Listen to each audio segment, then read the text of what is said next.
Now these are the names of the children of Israel, which came into Egypt.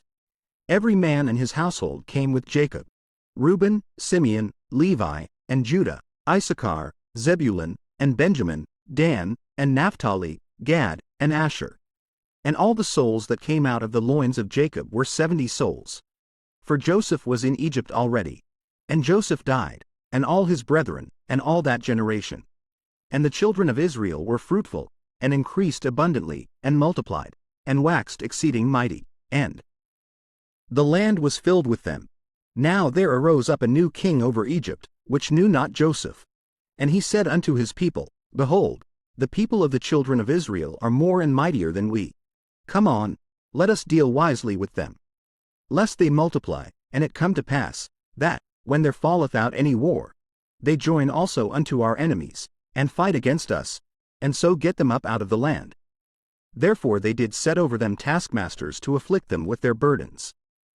And they built for Pharaoh treasure cities, Pithom and Ramses.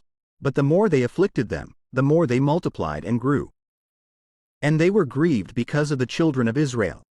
And the Egyptians made the children of Israel to serve with rigor. And they made their lives bitter with hard bondage, in mortar, and in brick, and in all manner of service in the field. All their service, wherein they made them serve, was with rigor. And the king of Egypt spake to the Hebrew midwives, of which the name of the one was Shiphrah, and the name of the other Puah. And he said, When ye do the office of a midwife to the Hebrew women, and see them upon the stools, if it be a son, then ye shall kill him. But if it be a daughter, then she shall live. But the midwives feared God, and did not as the king of Egypt commanded them, but saved the men children alive. And the king of Egypt called for the midwives, and said unto them, Why have ye done this thing, and have saved the men children alive?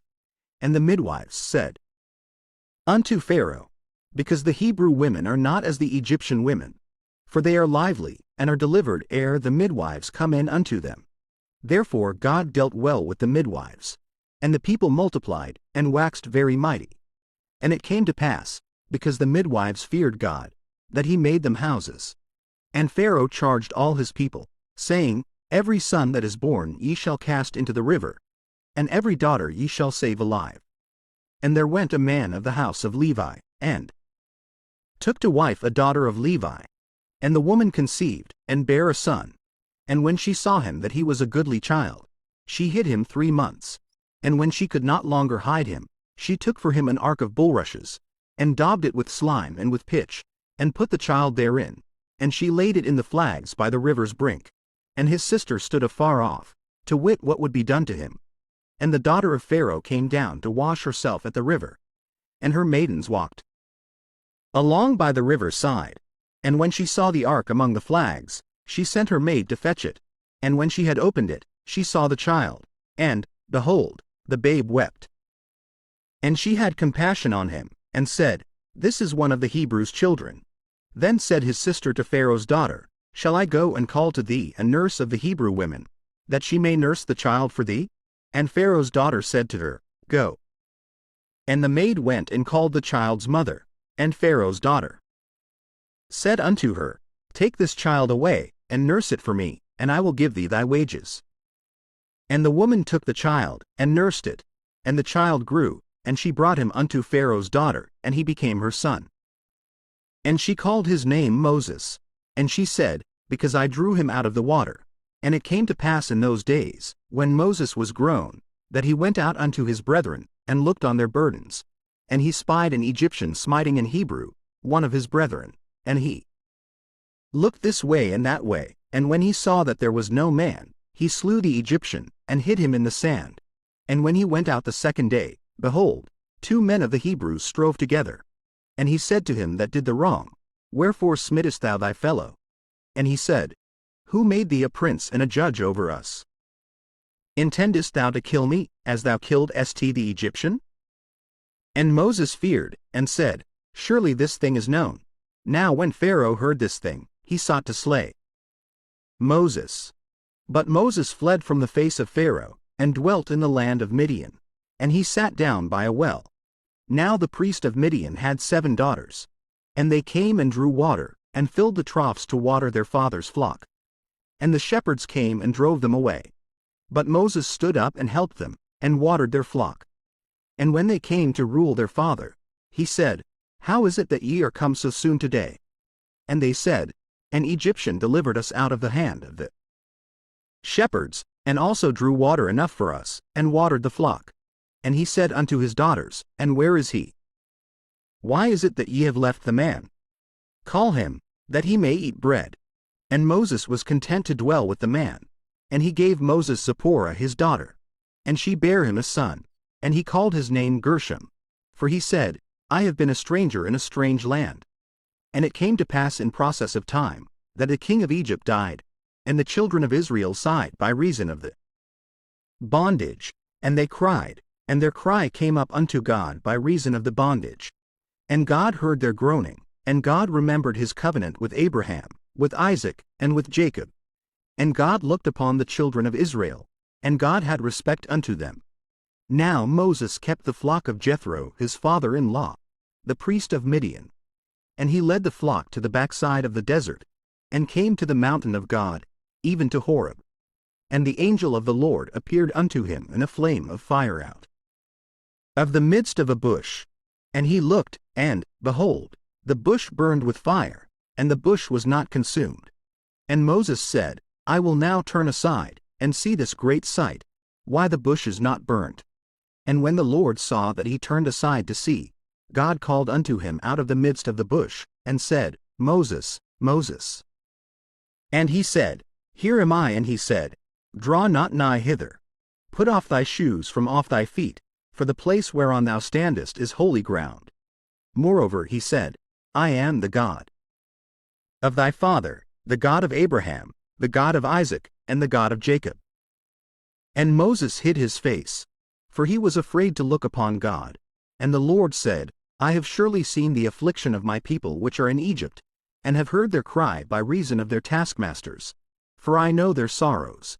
And I am come down to deliver them out of the hand of the Egyptians, and to bring them up out of that land unto a good land and a large, unto a land flowing with milk and honey, unto the place of the Canaanites, and the Hittites, and the Amorites, and the Perizzites, and the Hivites, and the Jebusites. Now therefore, behold, the cry of the children of Israel is come unto me, and I have also seen the oppression wherewith the Egyptians oppress them. Come now therefore, and I will send thee unto Pharaoh, that thou mayest bring forth my people the children of Israel out of Egypt. And Moses said unto God, Who am I, that I should go unto Pharaoh, and that I should bring forth the children of Israel out of Egypt? And he said, Certainly I will be with thee, and this shall be a token unto thee, that I have sent thee. When thou hast brought forth the people out of Egypt, ye shall serve God upon this mountain. And Moses said unto God, Behold, when I come unto the children of Israel, and shall say unto them, The God of your fathers hath sent me unto you. And they shall say to me, What is his name? What shall I say unto them? And God said unto Moses, I am that I am. And he said, Thus shalt thou say unto the children of Israel, I am hath sent me unto you. And God said moreover unto Moses, Thus shalt thou say unto the children of Israel, The Lord God of your fathers, the God of Abraham, the God of Isaac, and the God of Jacob, hath sent me unto you. This is my name forever, and this is my memorial unto all generations. Go, and gather the elders of Israel together, and say unto them, The Lord God of your fathers, the God of Abraham, of Isaac, and of Jacob, appeared unto me, saying, I have surely visited you, and seen that which is done to you in Egypt. And I have said, I will bring you up out of the affliction of Egypt unto the land of the Canaanites, and the Hittites, and the Amorites, and the Perizzites, and the Hivites, and the Jebusites, unto a land flowing with milk and honey. And they shall hearken to thy voice. And thou shalt come, thou and the elders of Israel, unto the king of Egypt, and ye shall say unto him, The Lord God of the Hebrews hath met with us. And now let us go, we beseech thee, 3 days' journey into the wilderness, that we may sacrifice to the Lord our God. And I am sure that the king of Egypt will not let you go, no, not by a mighty hand. And I will stretch out my hand, and smite Egypt with all my wonders which I will do in the midst thereof. and after that he will let you go. And I will give this people favor in the sight of the Egyptians. And it shall come to pass, that, when ye go, ye shall not go empty.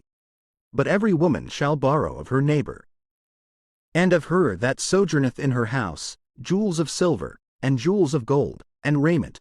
And ye shall put them upon your sons, and upon your daughters, and ye shall spoil the Egyptians. And Moses answered and said, But, behold, they will not believe me, nor hearken unto my voice. For they will say, The Lord hath not appeared unto thee. And the Lord said unto him, What is that in thine hand? And he said, A rod. And he said, Cast it on the ground. And he cast it on the ground, and it became a serpent. And Moses fled from before it. And the Lord said unto Moses, Put forth thine hand, and take it by the tail. And he put forth his hand, and caught it, and it became a rod in his hand, that they may believe that the Lord God of their fathers, the God of Abraham, the God of Isaac, and the God of Jacob, hath appeared unto thee. And the Lord said furthermore unto him, Put now thine hand into thy bosom. And he put his hand into his bosom. And when he took it out, behold, his hand was leprous as snow. And he said, Put thine hand into thy bosom again. And he put his hand into his bosom again, and plucked it out of his bosom, and, behold, it was turned again as his other flesh. And it shall come to pass, if they will not believe thee, neither hearken to the voice of the first sign, that they will believe the voice of the latter sign. And it shall come to pass, if they will not believe also these two signs, neither hearken unto thy voice, that thou shalt take of the water of the river, and pour it upon the dry land. And the water which thou takest out of the river shall become blood upon the dry land. And Moses said unto the Lord, O my Lord, I am not eloquent, neither heretofore, nor since thou hast spoken unto thy servant. But I am slow of speech, and of a slow tongue. And the Lord said unto him, Who hath made man's mouth? Or who maketh the dumb, or deaf, or the seeing, or the blind? Have not I the Lord? Now therefore go, and I will be with thy mouth, and teach thee what thou shalt say. And he said, O my Lord, send, I pray thee, by the hand of him whom thou wilt send. And the anger of the Lord was kindled against Moses, and he said, Is not Aaron the Levite thy brother? I know that he can speak well. And also, behold, he cometh forth to meet thee. And when he seeth thee, he will be glad in his heart. And thou shalt speak unto him, and put words in his mouth. And I will be with thy mouth, and with his mouth, and will teach you what ye shall do. And he shall be thy spokesman unto the people. And he shall be, even he shall be to thee instead of a mouth, and thou shalt be to him instead of God. And thou shalt take this rod in thine hand, wherewith thou shalt do signs. And Moses went and returned to Jethro his father-in-law, and said unto him, Let me go, I pray thee, and return unto my brethren which are in Egypt, and see whether they be yet alive. And Jethro said to Moses, Go in peace. And the Lord said unto Moses in Midian, Go, return into Egypt, for all the men are dead, which sought thy life. And Moses took his wife and his sons, and set them upon an ass, and he returned to the land of Egypt. And Moses took the rod of God in his hand. And the Lord said unto Moses, When thou goest to return into Egypt, see that thou do all those wonders before Pharaoh, which I have put in thine hand. But I will harden his heart, that he shall not let the people go. And thou shalt say unto Pharaoh, Thus saith the Lord, Israel is my son, even my firstborn. And I say unto thee, Let my son go, that he may serve me. And if thou refuse to let him go, behold, I will slay thy son, even thy firstborn. And it came to pass by the way in the inn, that the Lord met him, and sought to kill him. Then Zipporah took a sharp stone, and cut off the foreskin of her son, and cast it at his feet, and said, Surely a bloody husband art thou to me. So he let him go. Then she said, A bloody husband thou art, because of the circumcision. And the Lord said to Aaron, Go into the wilderness to meet Moses. And he went, and met him in the mount of God, and kissed him. And Moses told Aaron all the words of the Lord who had sent him, and all the signs which he had commanded him. And Moses and Aaron went and gathered together all the elders of the children of Israel. And Aaron spake all the words which the Lord had spoken unto Moses, and did the signs in the sight of the people. And the people believed. And when they heard that the Lord had visited the children of Israel, and that he had looked upon their affliction, then they bowed their heads and worshipped. And afterward Moses and Aaron went in, and told Pharaoh, Thus saith the Lord God of Israel, Let my people go, that they may hold a feast unto me in the wilderness. And Pharaoh said, Who is the Lord, that I should obey his voice to let Israel go? I know not the Lord, neither will I let Israel go. And they said, The God of the Hebrews hath met with us. Let us go, we pray thee, 3 days' journey into the desert, and sacrifice unto the Lord our God, lest he fall upon us with pestilence, or with the sword. And the king of Egypt said unto them, Wherefore do ye, Moses and Aaron, let the people from their works? Get you unto your burdens. And Pharaoh said, Behold, the people of the land now are many, and ye make them rest from their burdens. And Pharaoh commanded the same day the taskmasters of the people, and their officers, saying, Ye shall no more give the people straw to make brick, as heretofore. Let them go and gather straw for themselves. And the tale of the bricks, which they did make heretofore, ye shall lay upon them. Ye shall not diminish aught thereof, for they be idle. Therefore they cry, saying, Let us go and sacrifice to our God. Let their more work be laid upon the men, that they may labor therein, and let them not regard vain words. And the taskmasters of the people went out, and their officers, and they spake to the people, saying, Thus saith Pharaoh, I will not give you straw. Go ye, get you straw where ye can find it, yet not aught of your work shall be diminished. So the people were scattered abroad throughout all the land of Egypt to gather stubble instead of straw.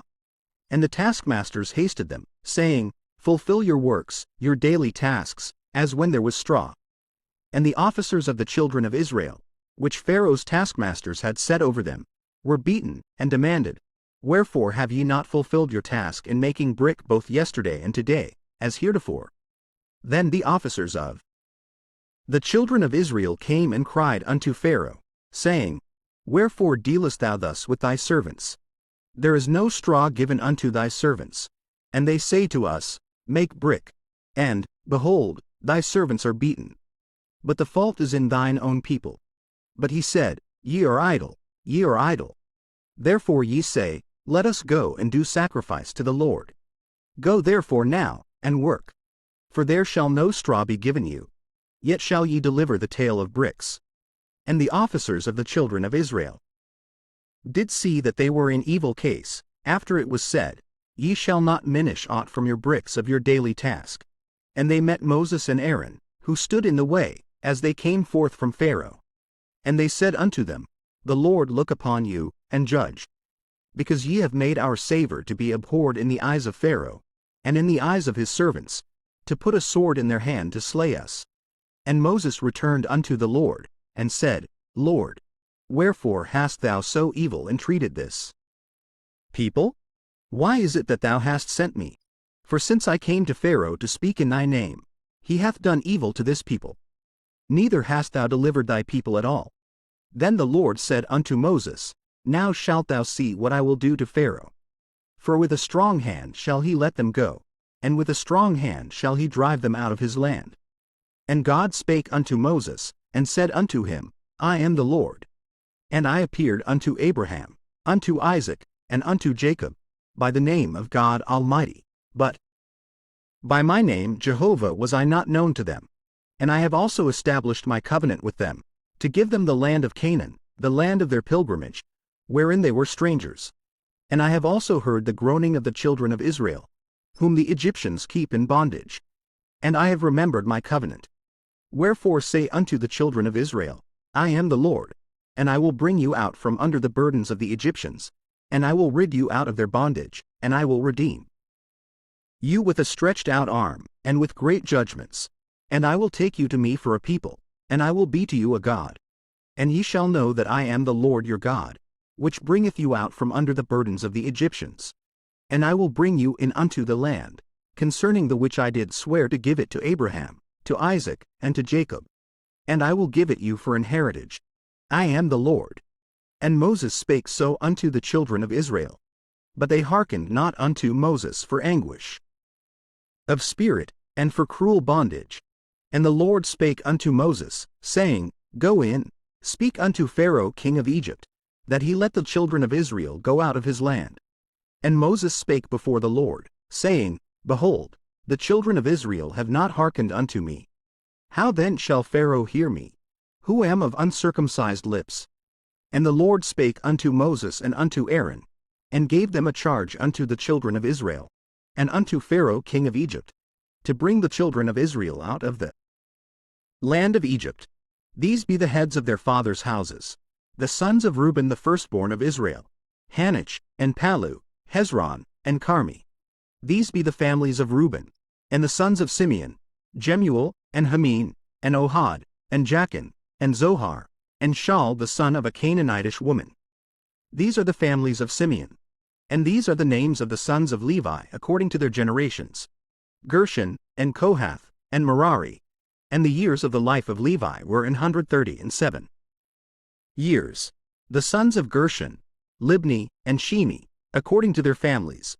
And the sons of Kohath, Amram, and Izhar, and Hebron, and Uzziel. And the years of the life of Kohath were 133 years. And the sons of Merari, Mahali, and Mushi. These are the families of Levi according to their generations. And Amram took him Jochebed his father's sister to wife. And she bare him Aaron and Moses. And the years of the life of Amram were 137 years. And the sons of Izhar, Korah, and Nepheg, and Zichri. And the sons of Uzziel, Michel, and Elzaphan, and Zithri. And Aaron took him Elisheba, daughter of Amminadab, sister of Nahshon, to wife. And she bare him Nadab, and Abihu, Eleazar, and Ithamar. And the sons of Korah, Asir, and Elkanah, and Abiasaph. These are the families of the Korhites. And Eleazar Aaron's son took him one of the daughters of Patiel to wife. And she bare him Phinehas. These are the heads of the fathers of the Levites according to their families. These are that Aaron and Moses, to whom the Lord said, Bring out the children of Israel from the land of Egypt according to their armies. These are they which spake to Pharaoh king of Egypt, to bring out the children of Israel from Egypt. These are that Moses and Aaron. And it came to pass on the day when the Lord spake unto Moses in the land of Egypt, that the Lord spake unto Moses, saying, I am the Lord. Speak thou unto Pharaoh king of Egypt all that I say unto thee. And Moses said before the Lord, Behold, I am of uncircumcised lips, and how shall Pharaoh hearken unto me? And the Lord said unto Moses, See, I have made thee a god to Pharaoh. And Aaron thy brother shall be thy prophet. Thou shalt speak all that I command thee. And Aaron thy brother shall speak unto Pharaoh, that he send the children of Israel out of his land. And I will harden Pharaoh's heart, and multiply my signs and my wonders in the land of Egypt. But Pharaoh shall not hearken unto you, that I may lay my hand upon Egypt, and bring forth mine armies, and my people the children of Israel, out of the land of Egypt by great judgments. And the Egyptians shall know that I am the Lord, when I stretch forth mine hand upon Egypt, and bring out the children of Israel from among them. And Moses and Aaron did as the Lord commanded them, so did they. And Moses was 80 years old, and Aaron 83 years old, when they spake unto Pharaoh. And the Lord spake unto Moses and unto Aaron, saying, When Pharaoh shall speak unto you, saying, Show a miracle for you, then thou shalt say unto Aaron, Take thy rod, and cast it before Pharaoh, and it shall become a serpent. And Moses and Aaron went in unto Pharaoh, and they did so as the Lord had commanded. And Aaron cast down his rod before Pharaoh, and before his servants, and it became a serpent. Then Pharaoh also called the wise men and the sorcerers, now the magicians of Egypt. They also did in like manner with their enchantments. For they cast down every man his rod, and they became serpents. But Aaron's rod swallowed up their rods, and he hardened Pharaoh's heart, that he hearkened not unto them, as the Lord had said. And the Lord said unto Moses, Pharaoh's heart is hardened, he refuseth to let the people go. Get thee unto Pharaoh in the morning. Lo, he goeth out unto the water. And thou shalt stand by the river's brink against he come. And the rod which was turned to a serpent shalt thou take in thine hand. And thou shalt say unto him, The Lord God of the Hebrews hath sent me unto thee, saying, Let my people go, that they may serve me in the wilderness. And, behold, hitherto thou wouldest not hear. Thus saith the Lord, In this thou shalt know that I am the Lord. Behold, I will smite with the rod that is in mine hand upon the waters which are in the river, and they shall be turned to blood. And the fish that is in the river shall die, and the river shall stink, and the Egyptians shall loath to drink of the water of the river. And the Lord spake unto Moses, Say unto Aaron, Take thy rod, and stretch out thine hand upon the waters of Egypt, upon their streams, upon their rivers, and upon their ponds, and upon all their pools of water, that they may become blood, and that there may be blood throughout all the land of Egypt, both in vessels of wood, and in vessels of stone. And Moses and Aaron did so, as the Lord commanded. And he lifted up the rod, and smote the waters that were in the river, in the sight of Pharaoh, and in the sight of his servants, and all the waters that were in the river were turned to blood. And the fish that was in the river died, and the river stank, and the Egyptians could not drink of the water of the river. And there was blood throughout all the land of Egypt. And the magicians of Egypt did so with their enchantments. And Pharaoh's heart was hardened, neither did he hearken unto them, as the Lord had said. And Pharaoh turned and went into his house, neither did he set his heart to this also. And all the Egyptians digged round about the river for water to drink, for they could not drink of the water of the river. And 7 days were fulfilled, after that the Lord had smitten the river. And the Lord spake unto Moses, Go unto Pharaoh, and say unto him, Thus saith the Lord, Let my people go, that they may serve me. And if thou refuse to let them go, behold, I will smite all thy borders with frogs.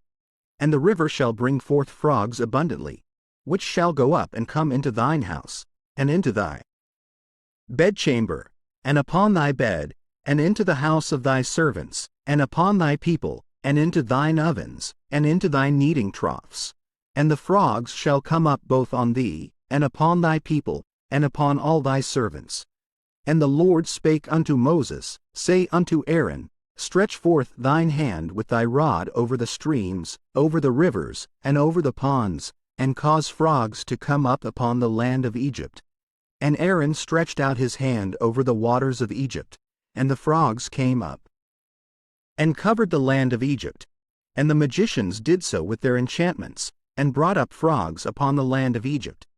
Then Pharaoh called for Moses and Aaron, and said, Entreat the Lord, that he may take away the frogs from me, and from my people.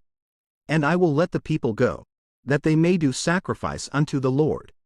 And Moses said unto Pharaoh, Glory over me. When shall I entreat for thee, and for thy servants, and for thy people, to destroy the frogs from thee and thy houses, that they may remain in the river only? And he said, Tomorrow. And he said, Be it according to thy word, that thou mayest know that there is none like unto the Lord our God. And the frogs shall depart from thee, and from thy houses, and from thy servants, and from thy people. They shall remain in the river only. And Moses and Aaron went out from Pharaoh.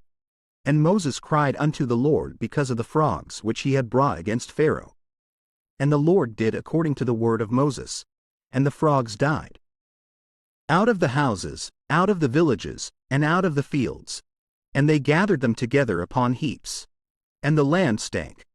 But when Pharaoh saw that there was respite, he hardened his heart, and hearkened not unto them, as the Lord had said.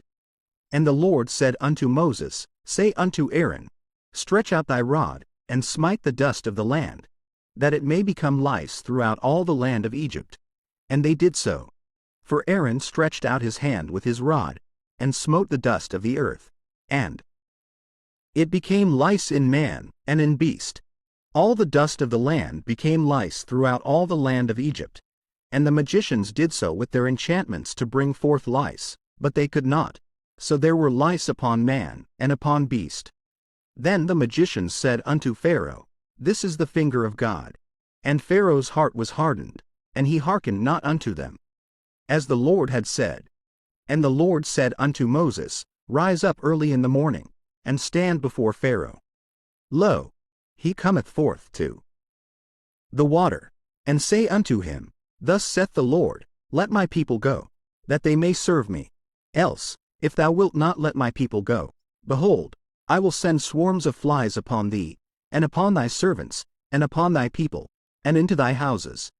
And the houses of the Egyptians shall be full of swarms of flies, and also the ground whereon they are. And I will sever in that day the land of Goshen, in which my people dwell, that no swarms of flies shall be there, to the end thou mayest know that I am the Lord in the midst of the earth. And I will put a division between my people and thy people. Tomorrow shall this sign be. And the Lord did so.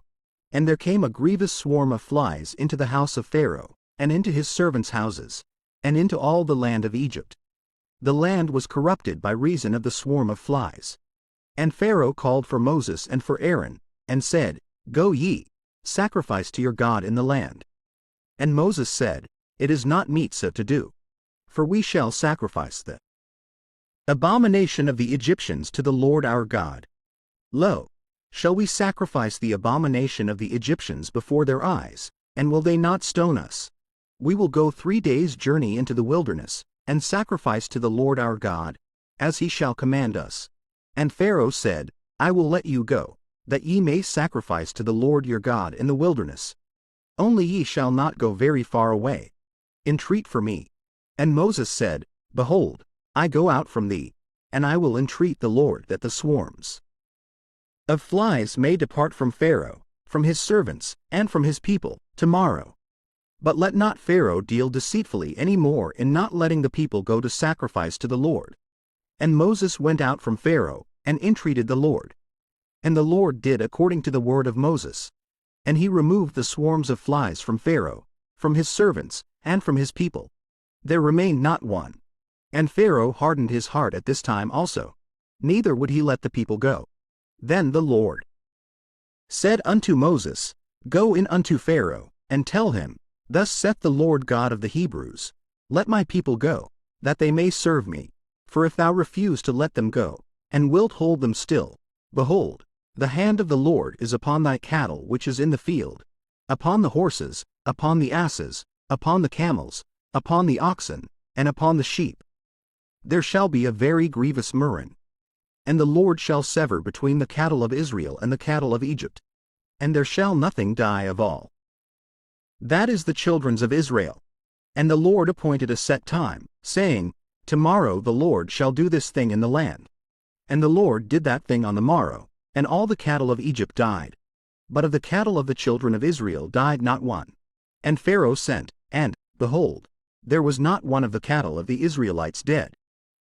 And the heart of Pharaoh was hardened, and he did not let the people go. And the Lord said unto Moses and unto Aaron, Take to you handfuls of ashes of the furnace, and let Moses sprinkle it toward the heaven in the sight of Pharaoh. And it shall become small dust in all the land of Egypt, and shall be a boil breaking forth with blains upon man, and upon beast, throughout all the land of Egypt. And they took ashes of the furnace, and stood before Pharaoh. And Moses sprinkled it up toward heaven. And it became a boil breaking forth with blains upon man, and upon beast. And the magicians could not stand before Moses because of the boils. For the boil was upon the magicians, and upon all the Egyptians. And the Lord hardened the heart of Pharaoh, and he hearkened not unto them, as the Lord had spoken unto Moses. And the Lord said unto Moses, Rise up early in the morning, and stand before Pharaoh, and say unto him, Thus saith the Lord God of the Hebrews, Let my people go, that they may serve me. For I will at this time send all my plagues upon thine heart, and upon thy servants, and upon thy people, that thou mayest know that there is none like me in all the earth. For now I will stretch out my hand, that I may smite thee and thy people with pestilence, and thou shalt be cut off from the earth. And in very deed for this cause have I raised thee up, for to show in thee my power, and that my name may be declared throughout all the earth. As yet exaltest thou thyself against my people, that thou wilt not let them go. Behold, tomorrow about this time I will cause it to rain a very grievous hail, such as hath not been in Egypt since the foundation thereof even until now. Send therefore now, and gather thy cattle, and all that thou hast in the field. For upon every man and beast which shall be found in the field, and shall not be brought home. The hail shall come down upon them, and they shall die. He that feared the word of the Lord among the servants of Pharaoh made his servants and his cattle flee into the houses. And he that regarded not the word of the Lord left his servants and his cattle in the field. And the Lord said unto Moses, Stretch forth thine hand toward heaven, that there may be hail in all the land of Egypt, upon man, and upon beast, and upon every herb of the field, throughout the land of Egypt. And Moses stretched forth his rod toward heaven. And the Lord sent thunder and hail, and the fire ran along upon the ground. And the Lord rained hail upon the land of Egypt. So there was hail, and fire mingled with the hail, very grievous, such as there was none like it in all the land of Egypt since it became a nation. And the hail smote throughout all the land of Egypt all that was in the field, both man and beast. And the hail smote every herb of the field, and brake every tree of the field. Only in the land of Goshen, where the children of Israel were, was there no hail. And Pharaoh sent, and called for Moses and Aaron, and said unto them, I have sinned this time. The Lord is righteous, and I and my people are wicked. Entreat the Lord, for it is enough, that there be no more mighty thunderings and hail, and I will let you go, and ye shall stay no longer. And Moses said unto him, As soon as I am gone out of the city, I will spread abroad my hands unto the Lord, and the thunder shall cease, neither shall there be any more hail, that thou mayest know how that the earth is the Lord's. But as for thee and thy servants, I know that ye will not yet fear the Lord God. And the flax and the barley was smitten. For the barley was in the ear, and the flax was bold. But the wheat and the rye were not smitten, for they were not grown up. And Moses went out of the city from Pharaoh, and spread abroad his hands unto the Lord. And the thunders and hail ceased, and the rain was not poured upon the earth. And when Pharaoh saw that the rain and the hail and the thunders were ceased, he sinned yet more, and hardened his heart, he and his servants. And the heart of Pharaoh was hardened, neither would he let the children of Israel go, as the Lord had spoken by Moses. And the Lord said unto Moses, Go in unto Pharaoh, for I have hardened his heart, and the heart of his servants, that I might show these my signs before him, and that thou mayest tell in the ears of thy son, and of thy son's son, what things I have wrought in Egypt, and my signs which I have done among them, that ye may know how that I am the Lord. And Moses and Aaron came in unto Pharaoh, and said unto him, Thus saith the Lord God of the Hebrews, How long wilt thou refuse to humble thyself before me? Let my people go, that they may serve me. Else, if thou refuse to let my people go, behold, tomorrow will I bring the locusts into thy coast, and they shall cover the face of the earth, that one cannot be able to see the earth. And they shall eat the residue of that which is escaped, which remaineth unto you from the hail, and shall eat every tree which groweth for you out of the field. And they shall fill thy houses, and the houses of all thy servants, and the houses of all the Egyptians, which neither thy fathers, nor thy fathers' fathers have seen, since the day that they were upon the earth unto this day. And he turned himself, and went out from Pharaoh. And Pharaoh's servants said unto him, How long shall this man be a snare unto us? Let the men go, that they may serve the Lord their God. Knowest thou not yet that Egypt is destroyed? And Moses and Aaron were brought again unto Pharaoh. And he said unto them, Go, serve the Lord your God. But who are they that shall go? And Moses said, We will go with our young and with our old, with our sons and with our daughters, with our flocks and with our herds will we go. For we must hold a feast unto the Lord. And he said unto them, Let the Lord be so with you, as I will let you go, and your little ones. Look to it, for evil is before you. Not so. Go now ye that are men, and serve the Lord. For that ye did desire. And they were driven out from Pharaoh's presence. And the Lord said unto Moses, Stretch out thine hand over the land of Egypt for the locusts, that they may come up upon the land of Egypt, and eat every herb of the land, even all that the hail hath left. And Moses stretched forth his rod over the land of Egypt. And the Lord brought an east wind upon the land all that day, and all that night. And when it was morning, the east wind brought the locusts. And the locusts went up over all the land of Egypt, and rested in all the coasts of Egypt. Very grievous were they. Before them there were no such locusts as they, neither after them shall be such. For they covered the face of the whole earth, so that the land was darkened, and they did eat every herb of the land, and all the fruit of the trees which the hail had left. And there remained not any green thing in the trees, or in the herbs of the field, through all the land of Egypt.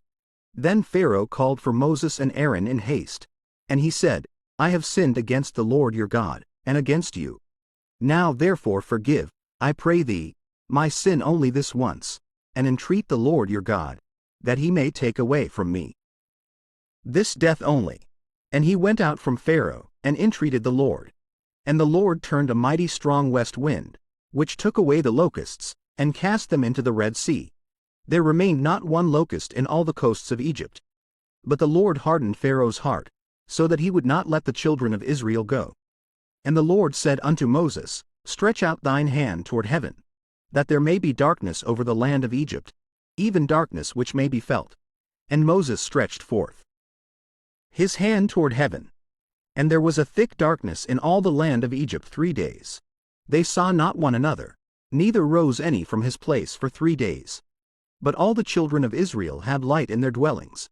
And Pharaoh called unto Moses, and said, Go ye, serve the Lord. Only let your flocks and your herds be stayed. Let your little ones also go with you. And Moses said, Thou must give us also sacrifices and burnt offerings, that we may sacrifice unto the Lord our God. Our cattle also shall go with us. There shall not an hoof be left behind. For thereof must we take to serve the Lord our God. And we know not with what we must serve the Lord, until we come thither. But the Lord hardened Pharaoh's heart, and he would not let them go. And Pharaoh said unto him, Get thee from me, take heed to thyself, see my face no more. For in that day thou seest my face thou shalt die. And Moses said, Thou hast spoken well.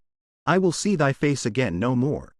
And the Lord said unto Moses, Yet will I bring one plague more upon Pharaoh, and upon Egypt. Afterwards he will let you go hence. When he shall let you go, he shall surely thrust you out hence altogether. Speak now in the ears of the people, and let every man borrow of his neighbor, and every woman of her neighbor, jewels of silver, and jewels of gold. And the Lord gave the people favor in the sight of the Egyptians. Moreover, the man Moses was very great in the land of Egypt, in the sight of Pharaoh's servants, and in the sight of the people. And Moses said, Thus saith the Lord, About midnight will I go out into the midst of Egypt. And all the firstborn in the land of Egypt shall die, from the firstborn of Pharaoh that sitteth upon his throne, even unto the firstborn of the maidservant that is behind the mill, and all the firstborn of beasts. And there shall be a great cry throughout all the land of Egypt, such as there was none like it, nor shall be like it any more. But against any of the children of Israel shall not a dog move his tongue, against man or beast, that ye may know how that the Lord doth put a difference between the Egyptians and Israel. And all these thy servants shall come down unto me, and bow down themselves unto me, saying, Get thee out, and all the people that follow thee, and after that I will go. And he went out from Pharaoh in a great anger. And the Lord said unto Moses, Pharaoh shall not hearken unto you, that my wonders may be multiplied in the land of Egypt. And Moses and Aaron did all these wonders before Pharaoh. And the Lord hardened Pharaoh's heart, so that he would not let the children of Israel go out of his land. And the Lord spake unto Moses and Aaron in the land of Egypt, saying, This month shall be unto you the beginning of months. It shall be the first month of the year to you. Speak ye unto all the congregation of Israel, saying, In the 10th day of this month they shall take to them every man a lamb, according to the house of their fathers, a lamb for an house. And if the household be too little for the lamb, let him and his neighbor next unto his house take it according to the number of the souls. Every man according to his eating shall make your count for the lamb. Your lamb shall be without blemish, a male of the first year. Ye shall take it out from the sheep, or from the goats, and ye shall keep it up until the 14th day of the same month.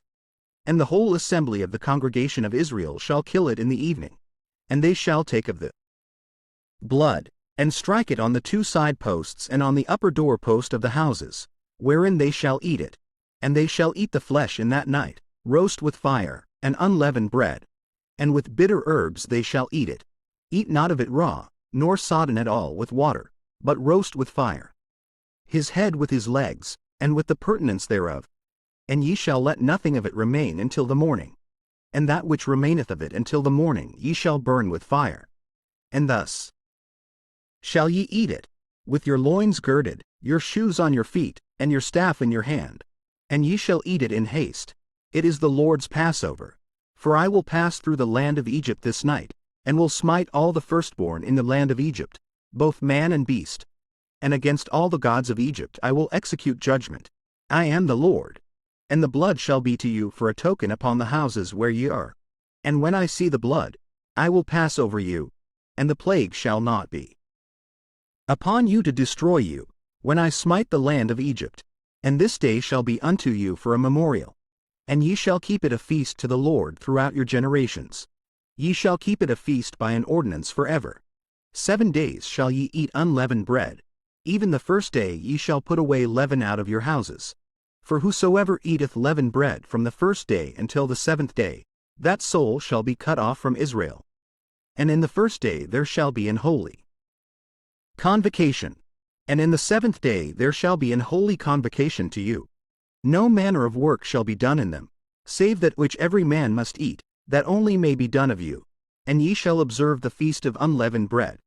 For in this selfsame day have I brought your armies out of the land of Egypt.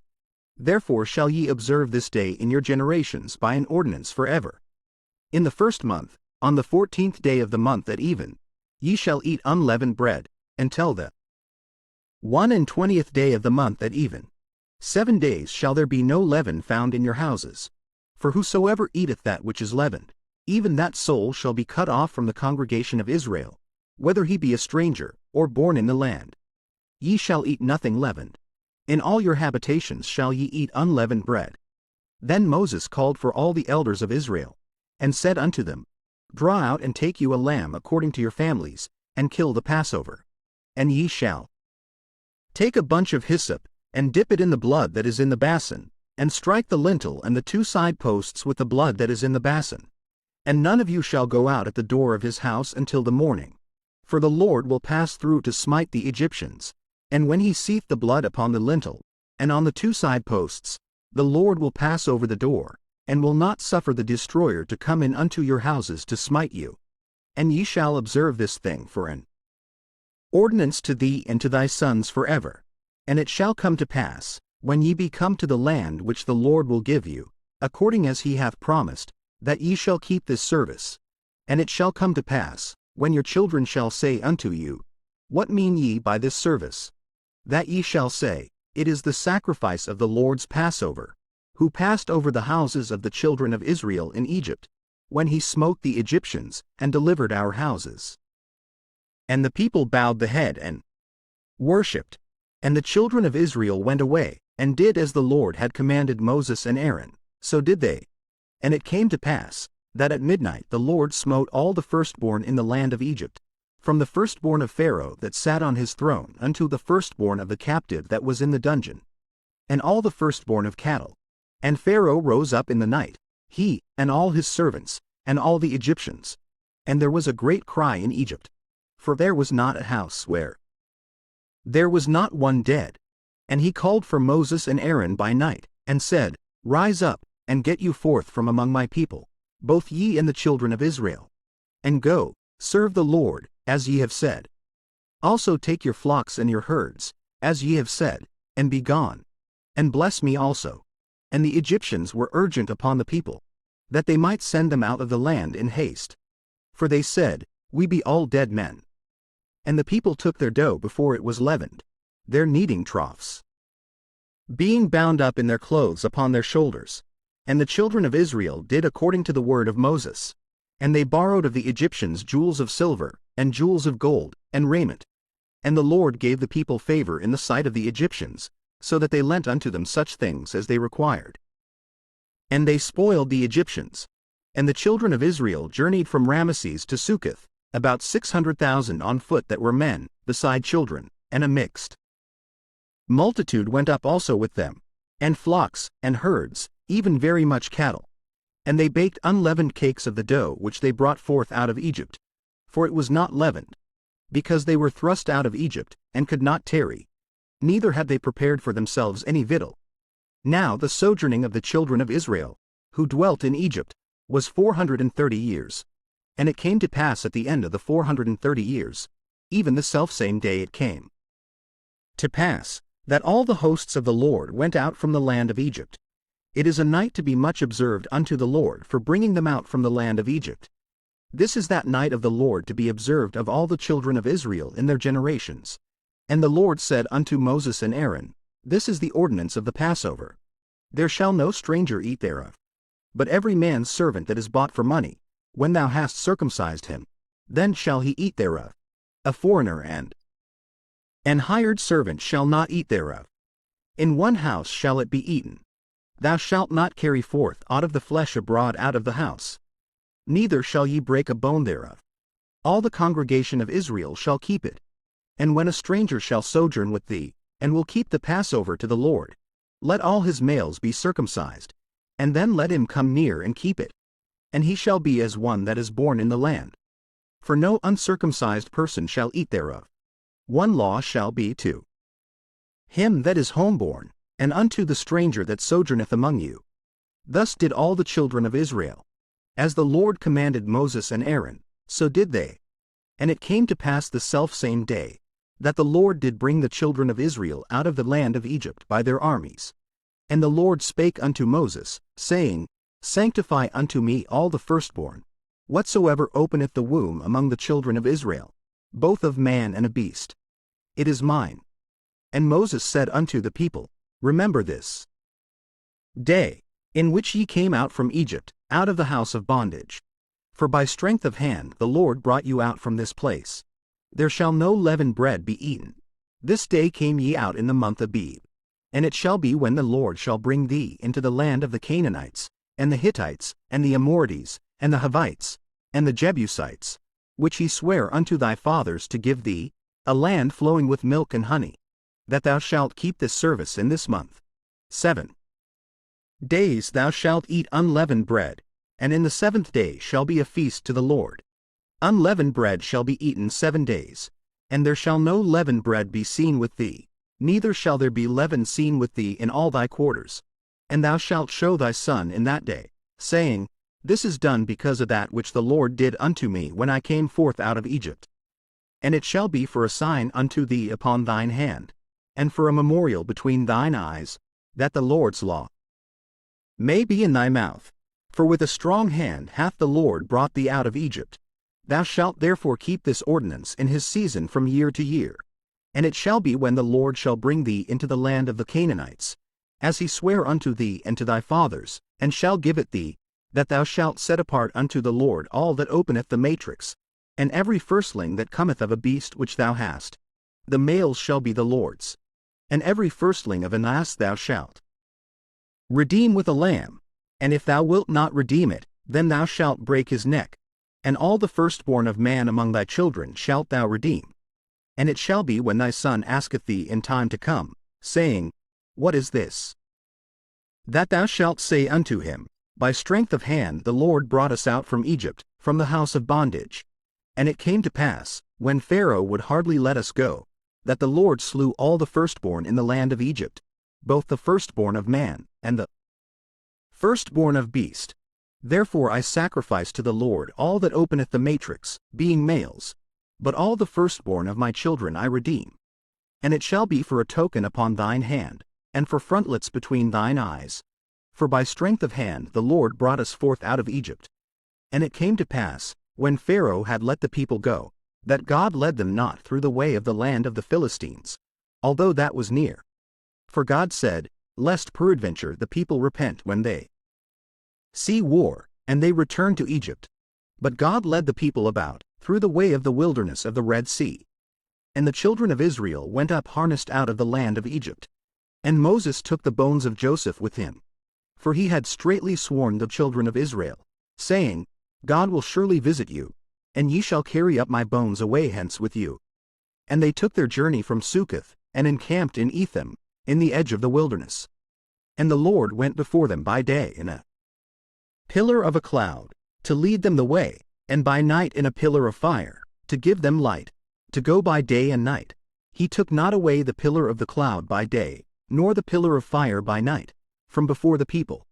And the Lord spake unto Moses, saying, Speak unto the children of Israel, that they turn and encamp before Pi-hahiroth, between Migdol and the sea, over against Baal-zephon.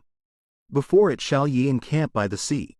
For Pharaoh will say of the children of Israel, They are entangled in the land, the wilderness hath shut them in, and I will harden Pharaoh's heart, that he shall follow after them.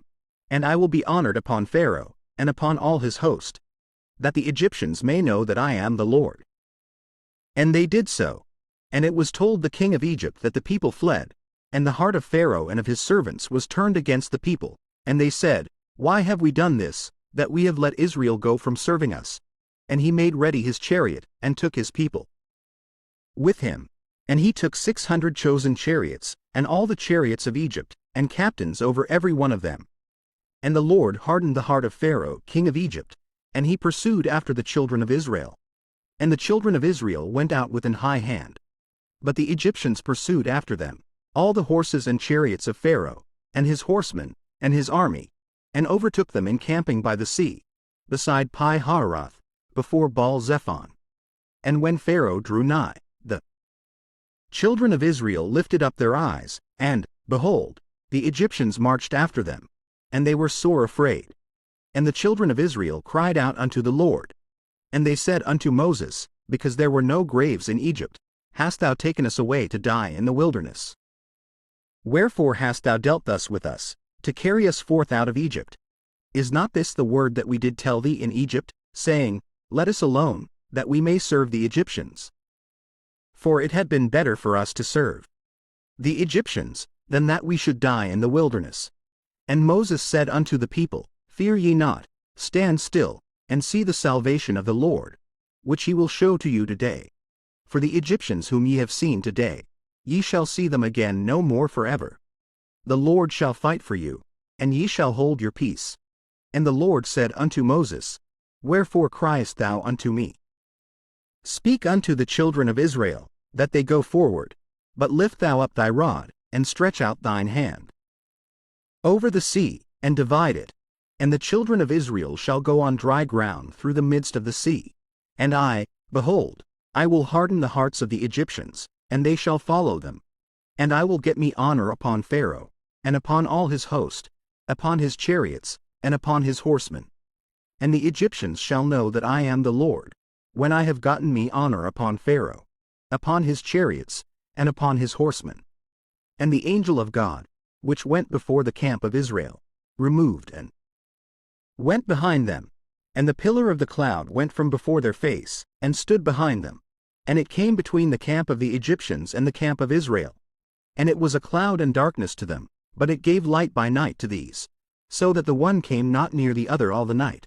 And Moses stretched out his hand over the sea, and the Lord caused the sea to go back by a strong east wind all that night, and made the sea dry land, and the waters were divided. And the children of Israel went into the midst of the sea upon the dry ground, and the waters were a wall unto them on their right hand, and on their left. And the Egyptians pursued, and went in after them to the midst of the sea, even all Pharaoh's horses, his chariots, and his horsemen. And it came to pass, that in the morning watch the Lord looked unto the host of the Egyptians through the pillar of fire and of the cloud, and troubled the host of the Egyptians, and took off their chariot wheels, that they drave them heavily. So that the Egyptians said, Let us flee from the face of Israel, for the Lord fighteth for them against the Egyptians. And the Lord said unto Moses, Stretch out thine hand over the sea, that the waters may come again upon the Egyptians, upon their chariots, and upon their horsemen. And Moses stretched forth his hand over the sea, and the sea returned to his strength when the morning appeared. And the Egyptians fled against it. And the Lord overthrew the Egyptians in the midst of the sea. And the waters returned, and covered the chariots, and the horsemen, and all the host of Pharaoh that came into the sea after them. There remained not so much as one of them. But the children of Israel walked upon dry land in the midst of the sea.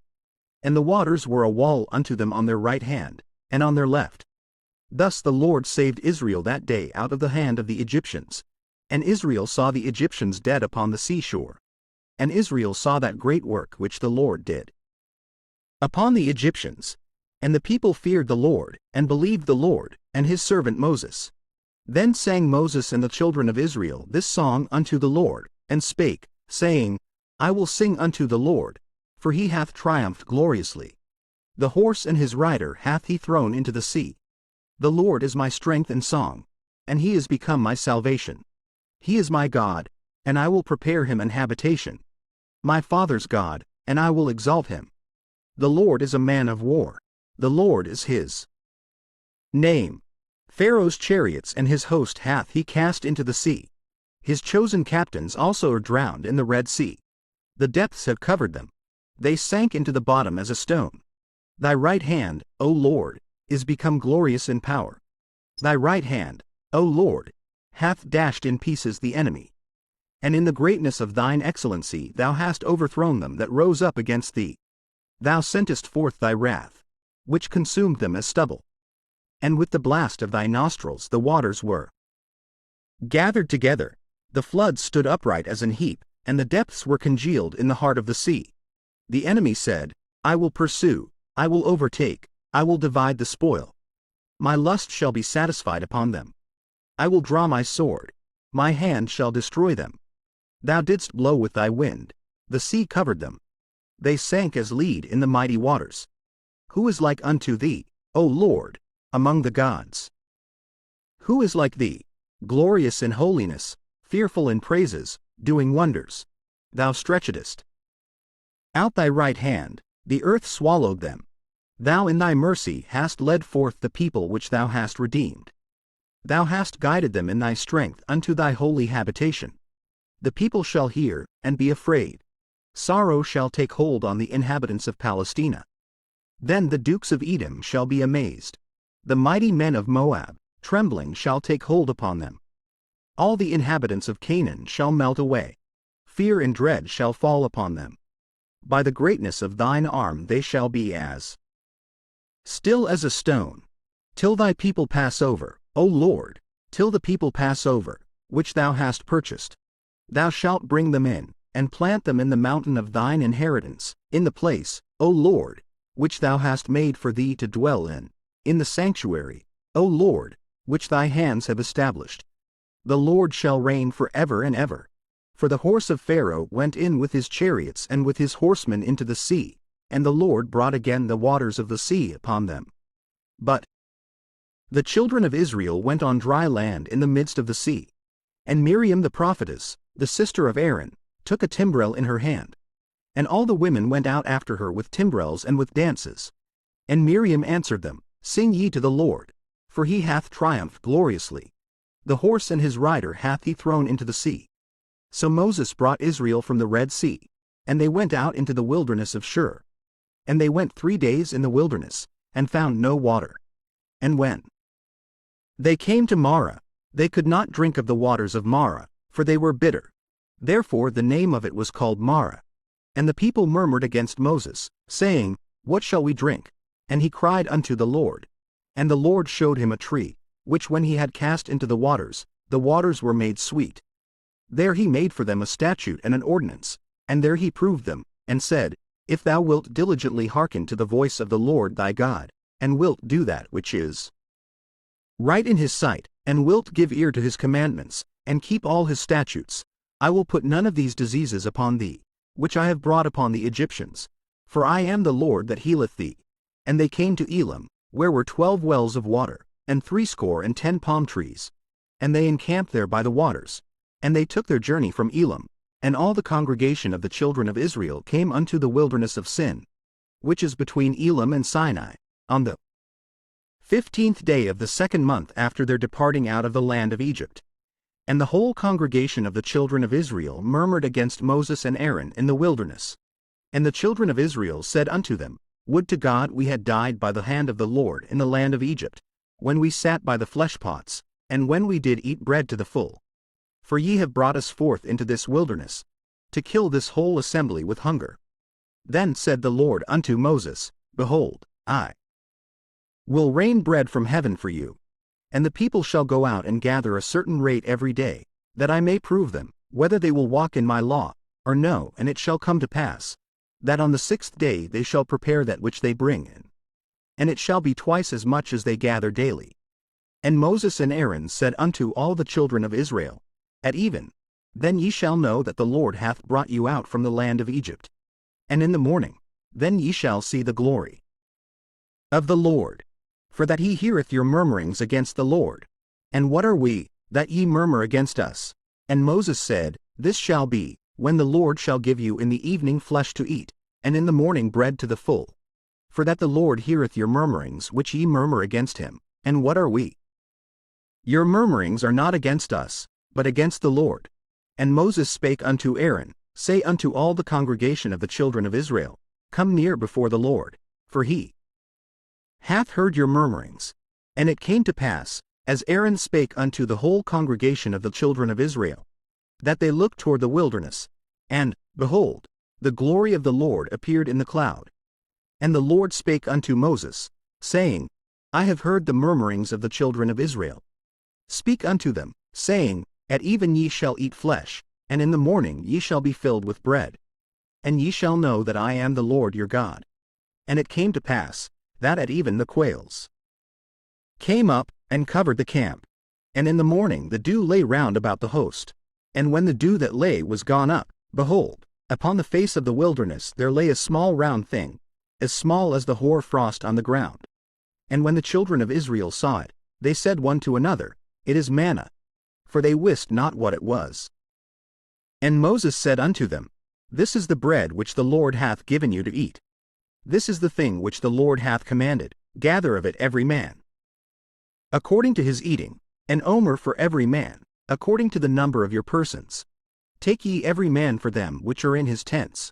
And the children of Israel did so, and gathered, some more, some less. And when they did meet it with an omer, he that gathered much had nothing over, and he that gathered little had no lack. They gathered every man according to his eating. And Moses said, Let no man leave of it till the morning. Notwithstanding they hearkened not unto Moses. But some of them left of it until the morning, and it bred worms, and stank. And Moses was wroth with them. And they gathered it every morning, every man according to his eating. And when the sun waxed hot, it melted. And it came to pass, that on the 6th day they gathered twice as much bread, 2 omers for one man. And all the rulers of the congregation came and told Moses. And he said unto them, This is that which the Lord hath said, Tomorrow is the rest of the holy Sabbath unto the Lord. Bake that which ye will bake today, and seethe that ye will seethe, and that which remaineth over lay up for you to be kept until the morning. And they laid it up till the morning, as Moses bade, and it did not stink, neither was there any worm therein.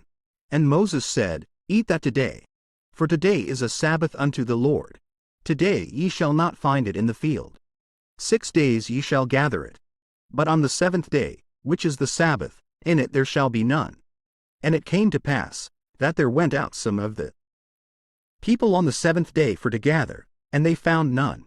And the Lord said unto Moses, How long refuse ye to keep my commandments and my laws? See, for that the Lord hath given you the Sabbath, therefore he giveth you on the 6th day the bread of 2 days. Abide ye every man in his place, let no man go out of his place on the 7th day. So the people rested on the 7th day. And the house of Israel called the name thereof manna. And it was like coriander seed, white, and the taste of it was like wafers made with honey. And Moses said, This is the thing which the Lord commandeth, fill an omer of it to be kept for your generations, that they may see the bread wherewith I have fed you in the wilderness, when I brought you forth from the land of Egypt. And Moses said unto Aaron, Take a pot, and put an omer full of manna therein, and lay it up before the Lord, to be kept for your generations. As the Lord commanded Moses, so Aaron laid it up before the testimony, to be kept. And the children of Israel did eat manna 40 years, until they came to a land inhabited. They did eat manna, until they came unto the borders of the land of Canaan. Now an omer is the 10th part of an ephah. And all the congregation of the children of Israel journeyed from the wilderness of Sin, after their journeys, according to the commandment of the Lord, and pitched in Rephidim. And there was no water for the people to drink. Wherefore the people did chide with Moses, and said, Give us water that we may drink. And Moses said unto them, Why chide you with me? Wherefore do ye tempt the Lord? And the people thirsted there for water. And the people murmured against Moses, and said, Wherefore is this that thou hast brought us up out of Egypt, to kill us and our children and our cattle with thirst? And Moses cried unto the Lord, saying, What shall I do unto this people? They be almost ready to stone me. And the Lord said unto Moses, Go on before the people, and take with thee of the elders of Israel, and thy rod, wherewith thou smootest the river, take in thine hand, and go. Behold, I will stand before thee there upon the rock in Horeb, and thou shalt smite the rock, and there shall come water out of it, that the people may drink. And Moses did so in the sight of the elders of Israel. And he called the name of the place Massah and Meribah, because of the chiding of the children of Israel, and because they tempted the Lord, saying, Is the Lord among us, or not? Then came Amalek, and fought with Israel in Rephidim. And Moses said unto Joshua, Choose us out men, and go out, fight with Amalek. Tomorrow I will stand on the top of the hill with the rod of God in mine hand. So Joshua did as Moses had said to him, and fought with Amalek. And Moses, Aaron, and Hur went up to the top of the hill. And it came to pass, when Moses held up his hand, that Israel prevailed, and when he let down his hand, Amalek prevailed. But Moses' hands were heavy. And they took a stone, and put it under him, and he sat thereon. And Aaron and Hur stayed up his hands, the one on the one side, and the other on the other side. And his hands were steady until the going down of the sun, and Joshua discomfited Amalek and his people with the edge of the sword. And the Lord said unto Moses, Write this for a memorial in a book, and rehearse it in the ears of Joshua. For I will utterly put out the remembrance of Amalek from under heaven. And Moses built an altar, and called the name of it Jehovah Nissi. For he said, Because the Lord hath sworn that the Lord will have war with Amalek from generation to generation. When Jethro, the priest of Midian, Moses' father-in-law, heard of all that God had done for Moses, and for Israel his people, and that the Lord had brought Israel out of Egypt, then Jethro, Moses' father-in-law, took Zipporah, Moses' wife, after he had sent her back, and her 2 sons, of which the name of the one was Gershom. For he said, I have been an alien in a strange land. And the name of the other was Eleazar. For the God of my father, said he, was mine help, and delivered me from the sword of Pharaoh. And Jethro, Moses' father-in-law, came with his sons and his wife unto Moses into the wilderness, where he encamped at the mount of God. And he said unto Moses, I thy father-in-law Jethro am come unto thee, and thy wife, and her 2 sons with her. And Moses went out to meet his father-in-law, and did obeisance, and kissed him. And they asked each other of their welfare. And they came into the tent. And Moses told his father-in-law all that the Lord had done unto Pharaoh and to the Egyptians for Israel's sake, and all the travail that had come upon them by the way, and how the Lord delivered them. And Jethro rejoiced for all the goodness which the Lord had done to Israel, whom he had delivered out of the hand of the Egyptians. And Jethro said, Blessed be the Lord, who hath delivered you out of the hand of the Egyptians, and out of the hand of Pharaoh, who hath delivered the people from under the hand of the Egyptians. Now I know that the Lord is greater than all gods, for in the thing wherein they dealt proudly he was above them. And Jethro, Moses' father-in-law, took a burnt offering and sacrifices for God. And Aaron came, and all the elders of Israel, to eat bread with Moses' father-in-law before God. And it came to pass on the morrow, that Moses sat to judge the people. And the people stood by Moses from the morning unto the evening. And when Moses' father-in-law saw all that he did to the people, he said, What is this thing that thou doest to the people? Why sittest thou thyself alone, and all the people stand by thee from morning unto even? And Moses said unto his father-in-law, Because the people come unto me to inquire of God. When they have a matter, they come unto me, and I judge between one and another, and I do make them know the statutes of God, and his laws. And Moses' father-in-law said unto him, The thing that thou doest is not good. Thou wilt surely wear away, both thou and this people that is with thee. For this thing is too heavy for thee. Thou art not able to perform it thyself alone. Hearken now unto my voice. I will give thee counsel, and God shall be with thee. Be thou for the people to Godward. that thou mayest bring the causes unto God. And thou shalt teach them ordinances and laws, and shalt show them the way wherein they must walk, and the work that they must do. Moreover thou shalt provide out of all the people able men, such as fear God, men of truth, hating covetousness, and place such over them, to be rulers of thousands, and rulers of hundreds, rulers of 50s, and rulers of 10s. And let them judge the people at all seasons. And it shall be, that every great matter they shall bring unto thee, but every small matter they shall judge. So shall it be easier for thyself, and they shall bear the burden with thee. If thou shalt do this thing, and God command thee so, then thou shalt be able to endure, and all this people shall also go to their place in peace. So Moses hearkened to the voice of his father-in-law, and did all that he had said. And Moses chose able men out of all Israel, and made them heads over the people, rulers of thousands, rulers of hundreds, rulers of 50s, and rulers of 10s. And they judged the people at all seasons. The hard causes they brought unto Moses, but every small matter they judged themselves. And Moses let his father-in-law depart, and he went his way into his own land. In the 3rd month, when the children of Israel were gone forth out of the land of Egypt, the same day came they into the wilderness of Sinai. For they were departed from Rephidim, and were come to the desert of Sinai, and had pitched in the wilderness. And there Israel camped before the mount. And Moses went up unto God, and the Lord called unto him out of the mountain, saying, Thus shalt thou say to the house of Jacob, and tell the children of Israel, Ye have seen what I did unto the Egyptians, and how I bare you on eagles' wings, and brought you unto myself. Now therefore, if ye will obey my voice indeed, and keep my covenant, then ye shall be a peculiar treasure unto me above all people. For all the earth is mine, and ye shall be unto me a kingdom of priests, and an holy nation.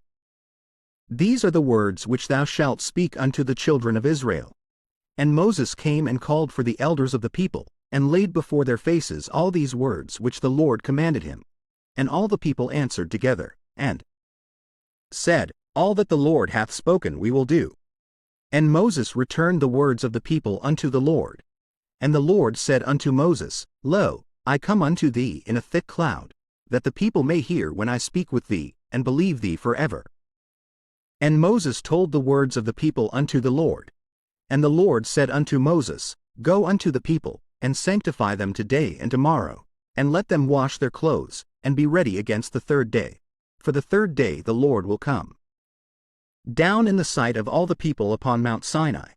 And thou shalt set bounds unto the people round about, saying, Take heed to yourselves, that ye go not up into the mount, or touch the border of it. Whosoever toucheth the mount shall be surely put to death. There shall not an hand touch it, but he shall surely be stoned, or shot through. Whether it be beast or man, it shall not live. When the trumpet soundeth long, they shall come up to the mount. And Moses went down from the mount unto the people, and sanctified the people. And they washed their clothes. And he said unto the people, Be ready against the 3rd day. Come not at your wives. And it came to pass on the 3rd day in the morning, that there were thunders and lightnings, and a thick cloud upon the mount, and the voice of the trumpet exceeding loud, so that all the people that was in the camp trembled. And Moses brought forth the people out of the camp to meet with God. And they stood at the nether part of the mount. And Mount Sinai was altogether on a smoke, because the Lord descended upon it in fire. And the smoke thereof ascended as the smoke of a furnace, and the whole mount quaked greatly. And when the voice of the trumpet sounded long, and waxed louder and louder, Moses spake, and God answered him by a voice.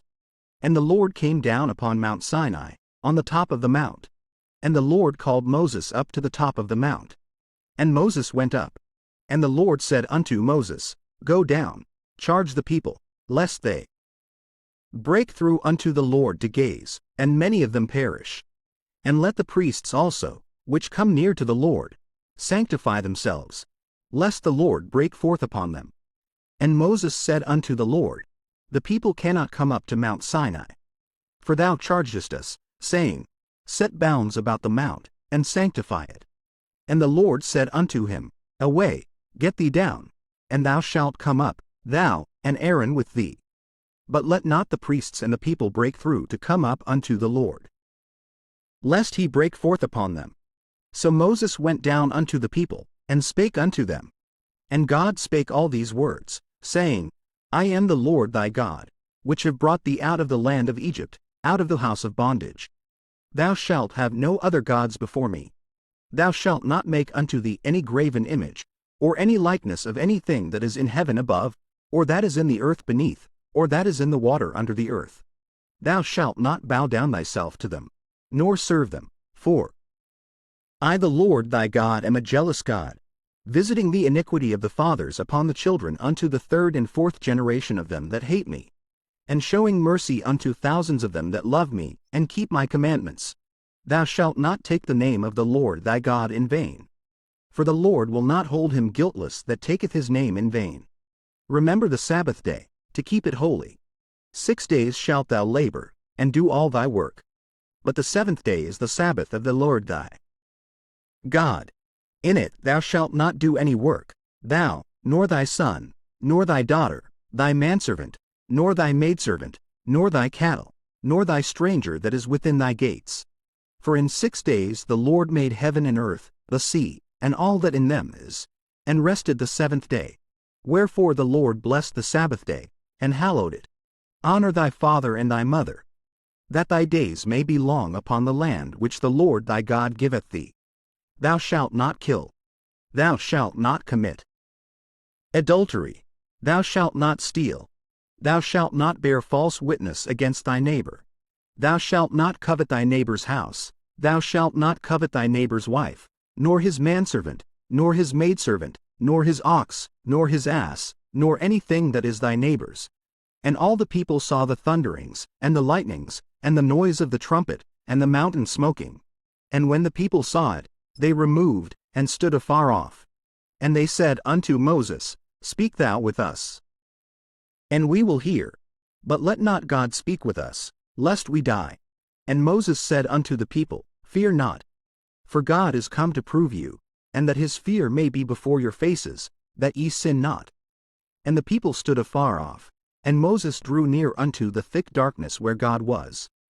And the Lord said unto Moses, Thus thou shalt say unto the children of Israel, Ye have seen that I have talked with you from heaven.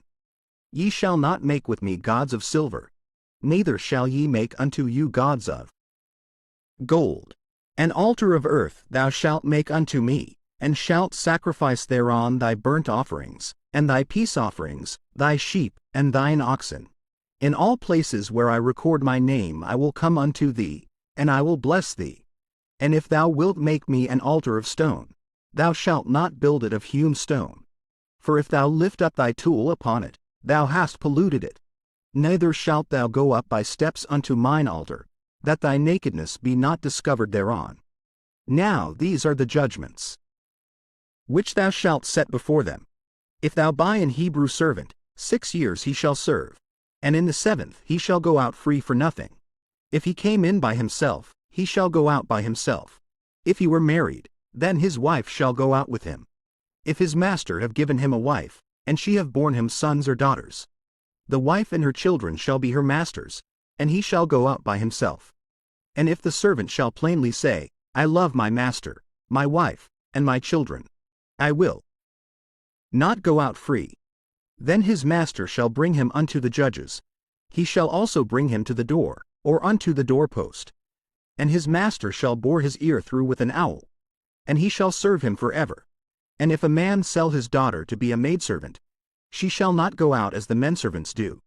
If she please not her master, who hath betrothed her to himself, then shall he let her be redeemed. To sell her unto a strange nation he shall have no power, seeing he hath dealt deceitfully with her. And if he have betrothed her unto his son, he shall deal with her after the manner of daughters. If he take him another wife, her food, her raiment, and her duty of marriage, shall he not diminish. And if he do not these 3 unto her, then shall she go out free without money. He that smiteth a man, so that he die, shall be surely put to death. And if a man lie not in wait, but God deliver him into his hand, then I will appoint thee a place whither he shall flee. But if a man come presumptuously upon his neighbor, to slay him with guile, thou shalt take him from mine altar, that he may die. And he that smiteth his father, or his mother, shall be surely put to death. And he that stealeth a man, and selleth him, or if he be found in his hand, he shall surely be put to death. And he that curseth his father, or his mother, shall surely be put to death. And if men strive together, and one smite another with a stone, or with his fist, and he die not, but keepeth his bed, if he rise again, and walk abroad upon his staff, then shall he that smote him be quit, only he shall pay for the loss of his time, and shall cause him to be thoroughly healed. And if a man smite his servant, or his maid, with a rod, and he die under his hand, he shall be surely punished. Notwithstanding, if he continue a day or two, he shall not be punished, for he is his money. If men strive, and hurt a woman with child, so that her fruit depart from her, and yet no mischief follow, he shall be surely punished, according as the woman's husband will lay upon him, and he shall pay as the judges determine. And if any mischief follow, then thou shalt give life for life, eye for eye, tooth for tooth, hand for hand, foot for foot, burning for burning, wound for wound, stripe for stripe. And if a man smite the eye of his servant, or the eye of his maid, that it perish, he shall let him go free for his eye's sake. And if he smite out his manservant's tooth, or his maidservant's tooth, he shall let him go free for his tooth's sake. If an ox gore a man or a woman, that they die, then the ox shall be surely stoned, and his flesh shall not be eaten. But the owner of the ox shall be quit. But if the ox were wont to push with his horn in time past, and it hath been testified to his owner, and he hath not kept him in, but that he hath killed a man or a woman, the ox shall be stoned, and his owner also shall be put to death. If there be laid on him a sum of money, then he shall give for the ransom of his life whatsoever is laid upon him. Whether he have gored a son, or have gored a daughter, according to this judgment shall it be done unto him. If the ox shall push a manservant or a maidservant, he shall give unto their master 30 shekels of silver, and the ox shall be stoned. And if a man shall open a pit, or if a man shall dig a pit, and not cover it, and an ox or an ass fall therein, the owner of the pit shall make it good, and give money unto the owner of them, and the dead beast shall be his. And if one man's ox hurt another's, that he die, then they shall sell the live ox, and divide the money of it. And the dead ox also they shall divide. Or if it be known that the ox hath used to push in time past, and his owner hath not kept him in, he shall surely pay ox for ox, and the dead shall be his own. If a man shall steal an ox, or a sheep, and kill it, or sell it, he shall restore 5 oxen for an ox, and 4 sheep for a sheep. If a thief be found breaking up, and be smitten that he die, there shall no blood be shed for him. If the sun be risen upon him, there shall be blood shed for him, for he should make full restitution. If he have nothing, then he shall be sold for his theft. If the theft be certainly found in his hand alive, whether it be ox, or ass, or sheep, he shall restore double. If a man shall cause a field or vineyard to be eaten, and shall put in his beast, and shall feed in another man's field, of the best of his own field, and of the best of his own vineyard, shall he make restitution. If fire break out, and catch in thorns, so that the stacks of corn, or the standing corn, or the field, be consumed therewith, he that kindled the fire shall surely make restitution. If a man shall deliver unto his neighbor money or stuff to keep, and it be stolen out of the man's house, if the thief be found, let him pay double. If the thief be not found, then the master of the house shall be brought unto the judges, to see whether he have put his hand unto his neighbor's goods, for all manner of trespass, whether it be for ox, for ass, for sheep, for raiment, or for any manner of lost thing, which another challengeth to be his. The cause of both parties shall come before the judges, and whom the judges shall condemn, he shall pay double unto his neighbor. If a man deliver unto his neighbor an ass, or an ox, or a sheep, or any beast, to keep, and it die, or be hurt, or driven away, no man seeing it, then shall an oath of the Lord be between them both, that he hath not put his hand unto his neighbor's goods, and the owner of it shall accept thereof, and he shall not make it good.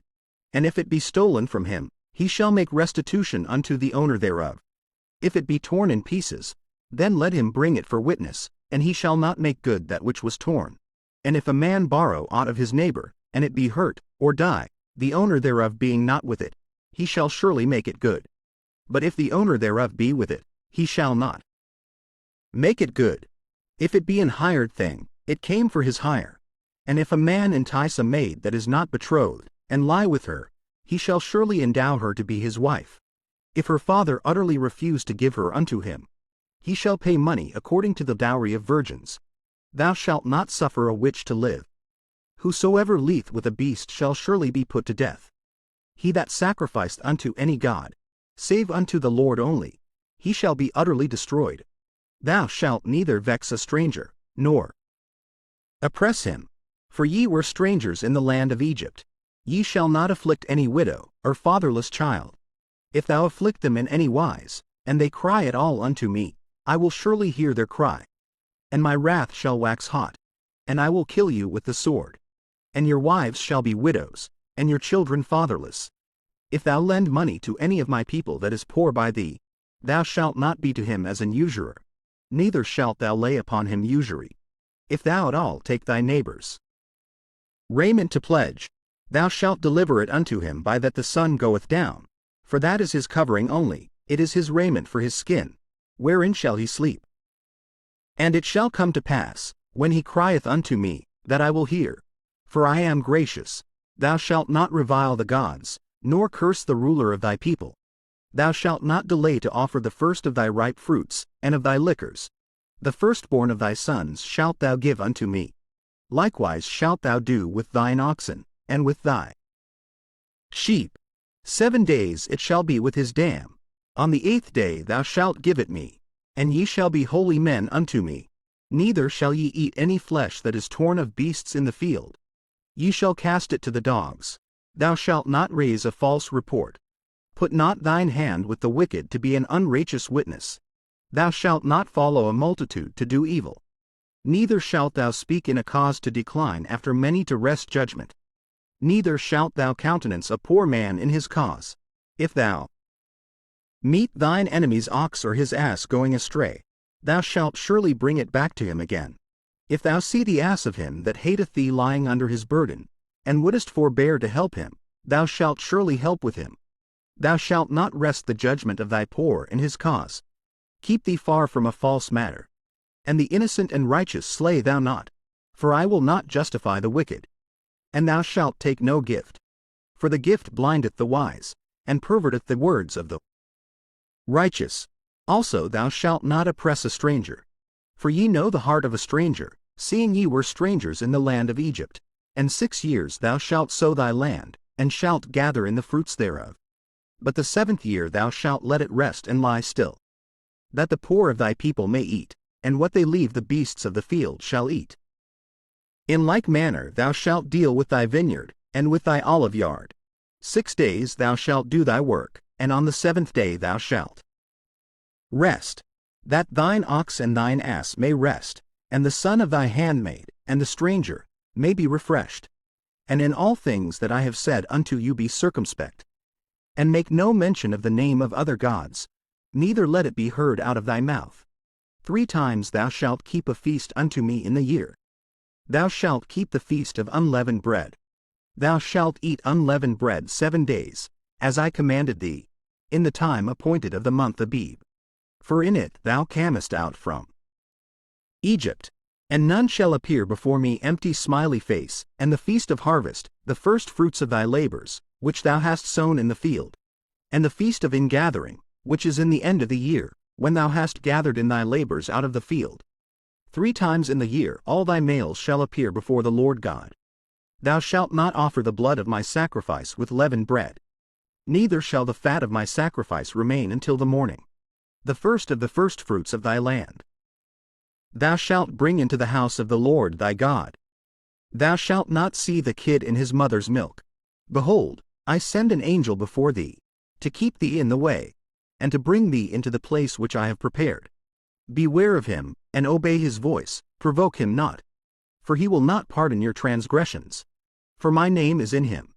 But if thou shalt indeed obey his voice, and do all that I speak, then I will be an enemy unto thine enemies, and an adversary unto thine adversaries. For mine angel shall go before thee, and bring thee in unto the Amorites, and the Hittites, and the Perizzites, and the Canaanites, and the Hivites, and the Jebusites. And I will cut them off. Thou shalt not bow down to their gods, nor serve them, nor do after their works. But thou shalt utterly overthrow them, and quite break down their images. And ye shall serve the Lord your God, and he shall bless thy bread, and thy water. And I will take sickness away from the midst of thee. There shall nothing cast there.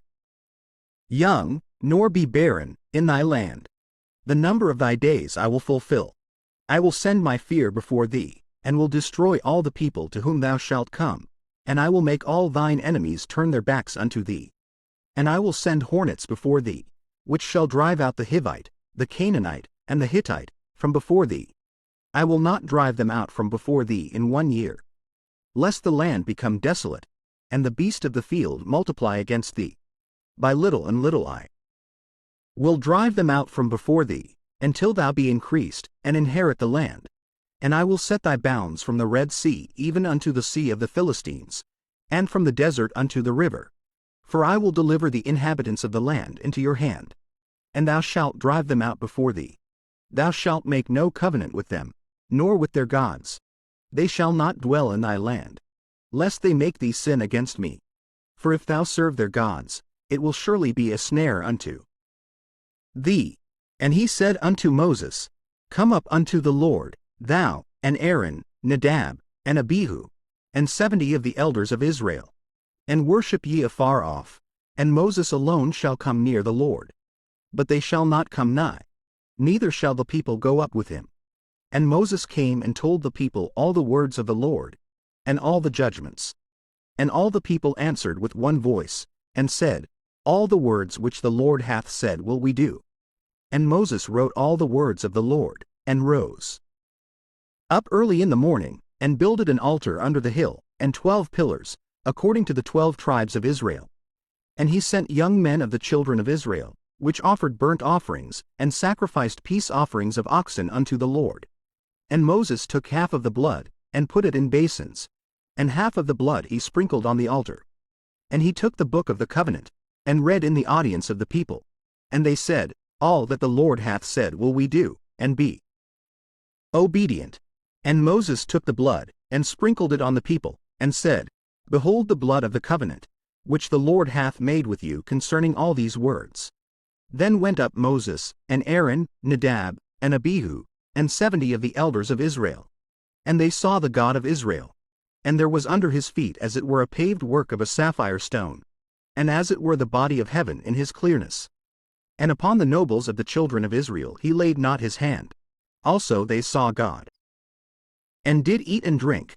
And the Lord said unto Moses, Come up to me into the mount, and be there, and I will give thee tables of stone, and a law, and commandments which I have written, that thou mayest teach them. And Moses rose up, and his minister Joshua. And Moses went up into the mount of God. And he said unto the elders, Tarry ye here for us, until we come again unto you. And, behold, Aaron and Hur are with you. If any man have any matters to do, let him come unto them. And Moses went up into the mount, and a cloud covered the mount. And the glory of the Lord abode upon Mount Sinai, and the cloud covered it 6 days. And the 7th day he called unto Moses out of the midst of the cloud. And the sight of the glory of the Lord was like devouring fire on the top of the mount in the eyes of the children of Israel. And Moses went into the midst of the cloud, and gat him up into the mount. And Moses was in the mount 40 days and 40 nights. And the Lord spake unto Moses, saying, Speak unto the children of Israel, that they bring me an offering. Of every man that giveth it willingly with his heart ye shall take my offering. And this is the offering which ye shall take of them: gold, and silver, and brass, and blue, and purple, and scarlet, and fine linen, and goat's hair, and ram's skins dyed red, and badger's skins, and shittim wood, oil for the light, spices for anointing oil, and for sweet incense, onyx stones, and stones to be set in the ephod, and in the breastplate. And let them make me a sanctuary, that I may dwell among them, according to all that I show thee, after the pattern of the tabernacle, and the pattern of all the instruments thereof, even so shall ye make it. And they shall make an ark of shittim wood. 2 cubits and a half shall be the length thereof, and 1 cubit and a half the breadth thereof, and a cubit and a half the height thereof. And thou shalt overlay it with pure gold, within and without shalt thou overlay it, and shalt make upon it a crown of gold round about, and thou shalt cast 4 rings of gold for it, and put them in the 4 corners thereof, and 2 rings shall be in the one side of it, and 2 rings in the other side of it. And thou shalt make staves of shittim wood, and overlay them with gold. And thou shalt put the staves into the rings by the sides of the ark, that the ark may be borne with them. The staves shall be in the rings of the ark. They shall not be taken from it. And thou shalt put into the ark the testimony which I shall give thee, and thou shalt make a mercy seat of pure gold. 2 cubits and a half shall be the length thereof, and a cubit and a half the breadth thereof. And thou shalt make 2 cherubims of gold, of beaten work shalt thou make them, in the 2 ends of the mercy seat. And make 1 cherub on the one end, and the other cherub on the other end. Even of the mercy seat shall ye make the cherubims on the 2 ends thereof. And the cherubims shall stretch forth their wings on high, covering the mercy seat with their wings, and their faces shall look one to another. Toward the mercy seat shall the faces of the cherubims be. And thou shalt put the mercy seat above upon the ark. And in the ark thou shalt put the testimony that I shall give thee. And there I will meet with thee, and I will commune with thee from above the mercy seat, from between the 2 cherubims which are upon the ark of the testimony, of all things which I will give thee in commandment unto the children of Israel. Thou shalt also make a table of shittim wood. 2 cubits shall be the length thereof, and a cubit the breadth thereof, and a cubit and a half the height thereof. And thou shalt overlay it with pure gold, and make thereto a crown of gold round about. And thou shalt make unto it a border of an hand breadth round about, and thou shalt make a golden crown to the border thereof round about. And thou shalt make for it 4 rings of gold, and put the rings in the 4 corners that are on the 4 feet thereof. Over against the border shall the rings be for places of the staves to bear the table. And thou shalt make the staves of shittim wood, and overlay them with gold, that the table may be borne with them. And thou shalt make the dishes thereof, and spoons thereof, and covers thereof, and bowls thereof, to cover withal. Of pure gold shalt thou make them. And thou shalt set upon the table shewbread before me alway. And thou shalt make a candlestick of pure gold. Of beaten work shall the candlestick be made. His shaft, and his branches, his bowls, his knops, and his flowers, shall be of the same. And 6 branches shall come out of the sides of it. 3 branches of the candlestick out of the one side, and 3 branches of the candlestick out of the other side. 3 bowls made like unto almonds, with a knop and a flower in one branch. And 3 bowls made like almonds in the other branch, with a knop and a flower. So in the 6 branches that come out of the candlestick. And in the candlestick shall be 4 bowls made like unto almonds, with their knops and their flowers. And there shall be a knop under 2 branches of the same, and a knop under 2 branches of the same, and a knop under 2 branches of the same, according to the 6 branches that proceed out of the candlestick. Their knops and their branches shall be of the same. All it shall be one beaten work of pure gold. And thou shalt make the 7 lamps thereof. And they shall light the lamps thereof, that they may give light over against it. And the tongs thereof, and the snuff dishes thereof, shall be of pure gold. Of a talent of pure gold shall he make it, with all these vessels. And look that thou make them after their pattern, which was showed thee in the mount. Moreover thou shalt make the tabernacle with 10 curtains of fine twined linen, and blue, and purple, and scarlet. With cherubims of cunning work shalt thou make them. The length of 1 curtain shall be 28 cubits, and the breadth of 1 curtain 4 cubits. And every one of the curtains shall have 1 measure. The 5 curtains shall be coupled together one to another. And other 5 curtains shall be coupled one to another.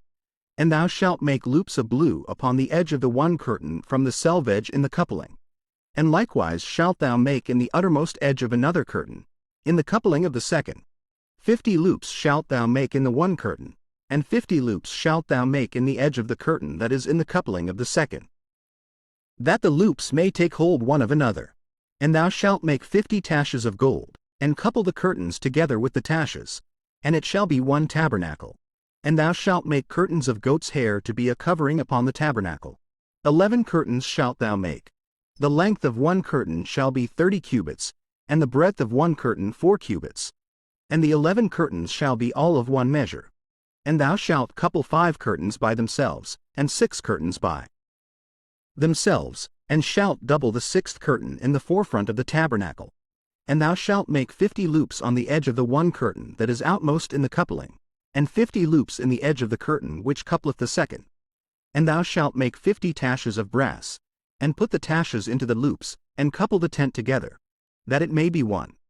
And the remnant that remaineth of the curtains of the tent, the half curtain that remaineth, shall hang over the backside of the tabernacle, and a cubit on the one side, and a cubit on the other side of that which remaineth in the length of the curtains of the tent. It shall hang over the sides of the tabernacle on this side and on that side, to cover it. And thou shalt make a covering for the tent of rams' skins dyed red, and a covering above of badgers' skins. And thou shalt make boards for the tabernacle of shittim wood standing up. 10 cubits shall be the length of a board, and a cubit and a half shall be the breadth of one board. 2 tenons shall there be in one board, set in order one against another. Thus shalt thou make for all the boards of the tabernacle. And thou shalt make the boards for the tabernacle, 20 boards on the south side southward.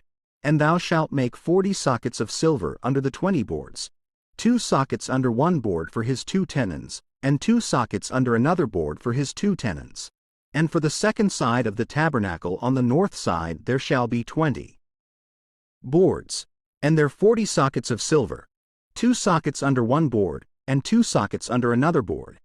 And for the sides of the tabernacle westward thou shalt make 6 boards, and 2 boards shalt thou make for the corners of the tabernacle in the 2 sides. And they shall be coupled together beneath, and they shall be coupled together above the head of it unto one ring. Thus shall it be for them both. They shall be for the 2 corners. And they shall be 8 boards, and their sockets of silver, 16 sockets, 2 sockets under one board, and 2 sockets under another board. And thou shalt make bars of shittim wood, 5 for the boards of the one side of the tabernacle, and 5 bars for the boards of the other side of the tabernacle, and 5 bars for the boards of the side of the tabernacle, for the 2 sides westward. And the middle bar in the midst of the boards shall reach from end to end. And thou shalt overlay the boards with gold, and make their rings of gold for places for the bars. And thou shalt overlay the bars with gold. And thou shalt rear up the tabernacle according to the fashion thereof which was showed thee in the mount. And thou shalt make a veil of blue, and purple, and scarlet, and fine twined linen of cunning work. With cherubims shall it be made. And thou shalt hang it upon 4 pillars of shittim wood overlaid with gold. Their hooks shall be of gold, upon the 4 sockets of silver. And thou shalt hang up the veil under the taches, that thou mayest bring in thither within the veil the ark of the testimony. And the veil shall divide unto you between the holy place and the most holy. And thou shalt put the mercy seat upon the ark of the testimony in the most holy place. And thou shalt set the table without the veil, and the candlestick over against the table on the side of the tabernacle toward the south. And thou shalt put the table on the north side. And thou shalt make an hanging for the door of the tent, of blue, and purple, and scarlet, and fine twined linen, wrought with needlework. And thou shalt make for the hanging 5 pillars of shittim wood, and overlay them with gold, and their hooks shall be of gold. And thou shalt cast 5 sockets of brass for them. And thou shalt make an altar of shittim wood, 5 cubits long, and 5 cubits broad. The altar shall be 4 square, and the height thereof shall be 3 cubits. And thou shalt make the horns of it upon the 4 corners thereof. His horns shall be of the same. And thou shalt overlay it with brass. And thou shalt make his pans to receive his ashes, and his shovels, and his basins, and his flesh hooks, and his firepans. All the vessels thereof thou shalt make of brass. And thou shalt make for it a grate of network of brass. And upon the net shalt thou make 4 brasen rings in the 4 corners thereof. And thou shalt put it under the compass of the altar beneath, that the net may be even to the midst of the altar. And thou shalt make staves for the altar, staves of shittim wood, and overlay them with brass. And the staves shall be put into the rings, and the staves shall be upon the 2 sides of the altar, to bear it. Hollow with boards shalt thou make it, as it was showed thee in the mount, so shall they make it. And thou shalt make the court of the tabernacle. For the south side southward there shall be hangings for the court of fine twined linen of 100 cubits long for one side. And the 20 pillars thereof and their 20 sockets shall be of brass. The hooks of the pillars and their fillets shall be of silver. And likewise for the north side in length there shall be hangings of 100 cubits long, and his 20 pillars and their 20 sockets of brass, the hooks of the pillars and their fillets of silver. And for the breadth of the court on the west side shall be hangings of 50 cubits, their pillars 10, and their sockets 10. And the breadth of the court on the east side eastward shall be 50 cubits. The hangings of one side of the gate shall be 15 cubits, their pillars 3, and their sockets 3. And on the other side shall be hangings 15 cubits, their pillars 3, and their sockets 3. And for the gate of the court shall be an hanging of 20 cubits, of blue, and purple, and scarlet, and fine twined linen, wrought with needlework. And their pillars shall be 4, and their sockets 4. All the pillars round about the court shall be filleted with silver. Their hooks shall be of silver, and their sockets of brass. The length of the court shall be 100 cubits, and the breadth 50 everywhere, and the height 5 cubits of fine twined linen, and their sockets of brass. All the vessels of the tabernacle in all the service thereof, and all the pins thereof, and all the pins of the court, shall be of brass. And thou shalt command the children of Israel, that they bring thee pure oil olive beaten for the light, to cause the lamp to burn always, in the tabernacle of the congregation without the veil, which is before the testimony. Aaron and his sons shall order it from evening to morning before the Lord. It shall be a statute forever unto their generations on the behalf of the children of Israel. And take thou unto thee Aaron thy brother, and his sons with him, from among the children of Israel, that he may minister unto me in the priest's office, even Aaron, Nadab and Abihu, Eleazar and Ithamar, Aaron's sons. And thou shalt make holy garments for Aaron thy brother for glory and for beauty. And thou shalt speak unto all that are wise-hearted, whom I have filled with the spirit of wisdom, that they may make Aaron's garments to consecrate him, that he may minister unto me in the priest's office. And these are the garments which they shall make: a breastplate, and an ephod, and a robe, and a broidered coat, a mitre, and a girdle. And they shall make holy garments for Aaron thy brother, and his sons, that he may minister unto me in the priest's office. And they shall take gold, and blue, and purple, and scarlet, and fine linen. And they shall make the ephod of gold, of blue, and of purple, of scarlet, and fine twined linen, with cunning work. It shall have the 2 shoulder pieces thereof joined at the 2 edges thereof, and so it shall be joined together. And the curious girdle of the ephod, which is upon it, shall be of the same, according to the work thereof, even of gold, of blue, and purple, and scarlet, and fine twined linen.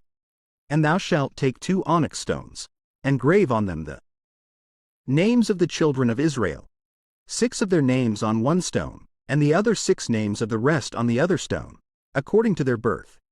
With the work of an engraver in stone, like the engravings of a signet, shalt thou engrave the 2 stones with the names of the children of Israel. Thou shalt make them to be set in ouches of gold. And thou shalt put the 2 stones upon the shoulders of the ephod for stones of memorial unto the children of Israel. And Aaron shall bear their names before the Lord upon his 2 shoulders for a memorial. And thou shalt make ouches of gold, and 2 chains of pure gold at the ends. Of wreathen work shalt thou make them, and fasten the wreathen chains to the ouches. And thou shalt make the breastplate of judgment with cunning work. After the work of the ephod thou shalt make it, of gold, of blue, and of purple, and of scarlet, and of fine twined linen, shalt thou make it. 4 square it shall be being doubled. A span shall be the length thereof, and a span shall be the breadth thereof. And thou shalt set in it settings of stones, even 4 rows of stones. The first row shall be a sardius, a topaz, and a carbuncle. This shall be the first row. And the second row shall be an emerald, a sapphire, and a diamond. And the third row a ligure, an agate, and an amethyst. And the fourth row a beryl, and an onyx, and a jasper. They shall be set in gold in their enclosings. And the stones shall be with the names of the children of Israel, 12, according to their names, like the engravings of a signet. Every one with his name shall they be according to the 12 tribes. And thou shalt make upon the breastplate chains at the ends of wreathen work of pure gold. And thou shalt make upon the breastplate 2 rings of gold, and shalt put the 2 rings on the 2 ends of the breastplate. And thou shalt put the 2 wreathen chains of gold in the 2 rings which are on the ends of the breastplate. And the other 2 ends of the 2 wreathen chains thou shalt fasten in the 2 ouches, and put them on the shoulder pieces of the ephod before it. And thou shalt make 2 rings of gold, and thou shalt put them upon the 2 ends of the breastplate in the border thereof, which is in the side of the ephod inward. And 2 other rings of gold thou shalt make, and shalt put them on the 2 sides of the ephod underneath, toward the forepart thereof, over against the other coupling thereof, above the curious girdle of the ephod. And they shall bind the breastplate by the rings thereof unto the rings of the ephod with a lace of blue, that it may be above the curious girdle of the ephod, and that the breastplate be not loosed from the ephod. And Aaron shall bear the names of the children of Israel in the breastplate of judgment upon his heart, when he goeth in unto the holy place, for a memorial before the Lord continually. And thou shalt put in the breastplate of judgment the Urim and the Thummim, and they shall be upon Aaron's heart, when he goeth in before the Lord. And Aaron shall bear the judgment of the children of Israel upon his heart before the Lord continually. And thou shalt make the robe of the ephod olive blue, and there shall be an hole in the top of it, in the midst thereof. It shall have a binding of woven work round about the whole of it, as it were the hole of an habergeon, that it be not rent. And beneath upon the hem of it thou shalt make pomegranates of blue, and of purple, and of scarlet, round about the hem thereof, and bells of gold between them round about. A golden bell and a pomegranate, a golden bell and a pomegranate, upon the hem of the robe round about. And it shall be upon Aaron to minister. And his sound shall be heard when he goeth in unto the holy place before the Lord, and when he cometh out, that he die not. And thou shalt make a plate of pure gold, and grave upon it, like the engravings of a signet, holiness to the Lord. And thou shalt put it on a blue lace, that it may be upon the mitre. Upon the forefront of the mitre it shall be, and it shall be upon Aaron's forehead, that Aaron may bear the iniquity of the holy things, which the children of Israel shall hallow in all their holy gifts. And it shall be always upon his forehead, that they may be accepted before the Lord. And thou shalt embroider the coat of fine linen, and thou shalt make the mitre of fine linen, and thou shalt make the girdle of needlework. And for Aaron's sons thou shalt make coats, and thou shalt make for them girdles, and bonnets shalt thou make for them, for glory and for beauty. And thou shalt put them upon Aaron thy brother, and his sons with him, and shalt anoint them, and consecrate them, and sanctify them, that they may minister unto me in the priest's office. And thou shalt make them linen breeches to cover their nakedness. From the loins even unto the thighs they shall reach. And they shall be upon Aaron, and upon his sons, when they come in unto the tabernacle of the congregation, or when they come near unto the altar to minister in the holy place, that they bear not iniquity, and die. It shall be a statute forever unto him and his seed after him. And this is the thing that thou shalt do unto them to hallow them, to minister unto me in the priest's office. Take 1 young bullock, and 2 rams without blemish, and unleavened bread, and cakes unleavened tempered with oil, and wafers unleavened anointed with oil. Of wheaten flour shalt thou make them.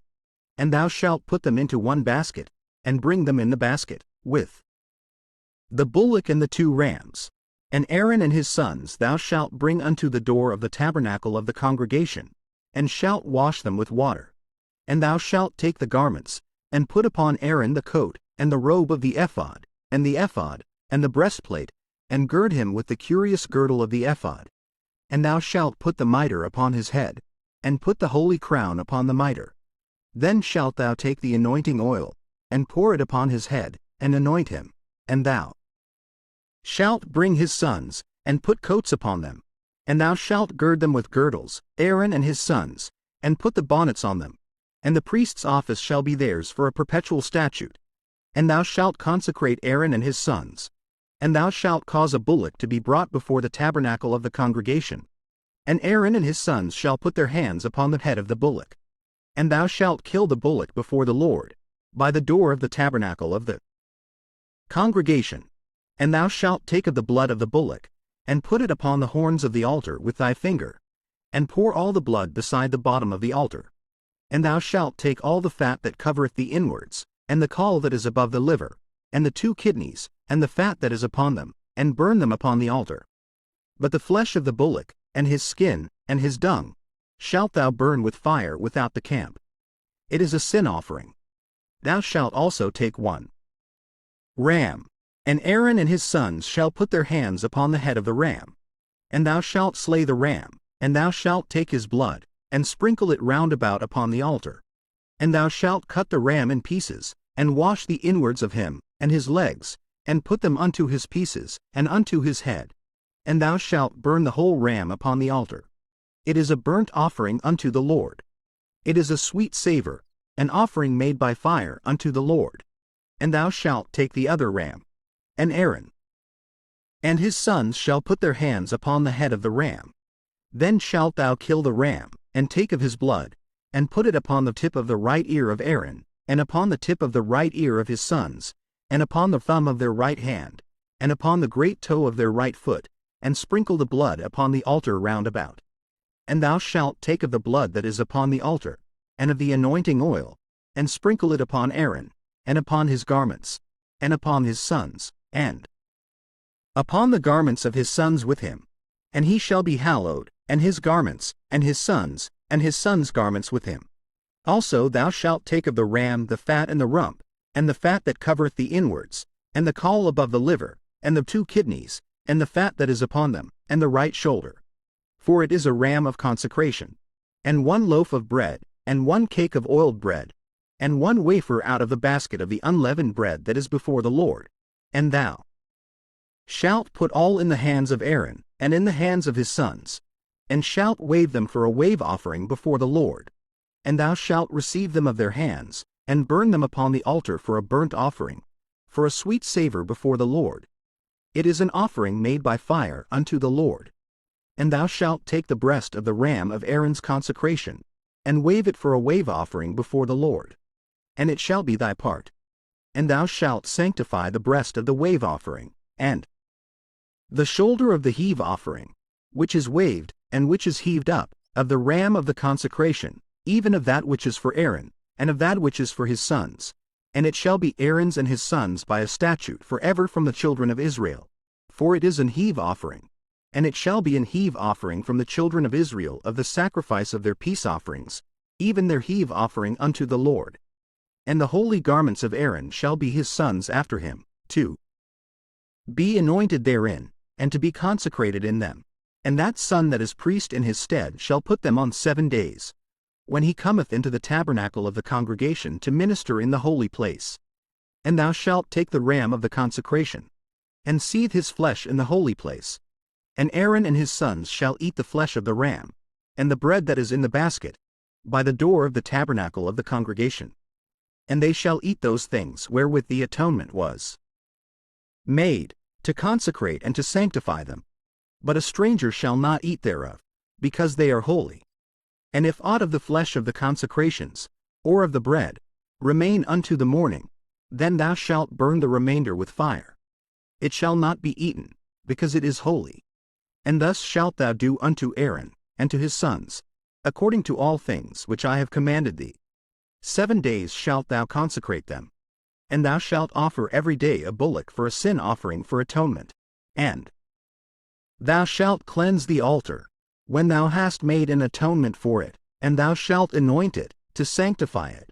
7 days thou shalt make an atonement for the altar, and sanctify it. And it shall be an altar most holy. Whatsoever toucheth the altar shall be holy. Now this is that which thou shalt offer upon the altar: 2 lambs of the first year day by day continually. The 1 lamb thou shalt offer in the morning, and the other lamb thou shalt offer at even. And with the 1 lamb a 10th deal of flour mingled with the 4th part of an hin of beaten oil, and the 4th part of an hin of wine for a drink offering. And the other lamb thou shalt offer at even, and shalt do thereto according to the meat offering of the morning, and according to the drink offering thereof, for a sweet savor, an offering made by fire unto the Lord. This shall be a continual burnt offering throughout your generations at the door of the tabernacle of the congregation before the Lord, where I will meet you, to speak there unto thee.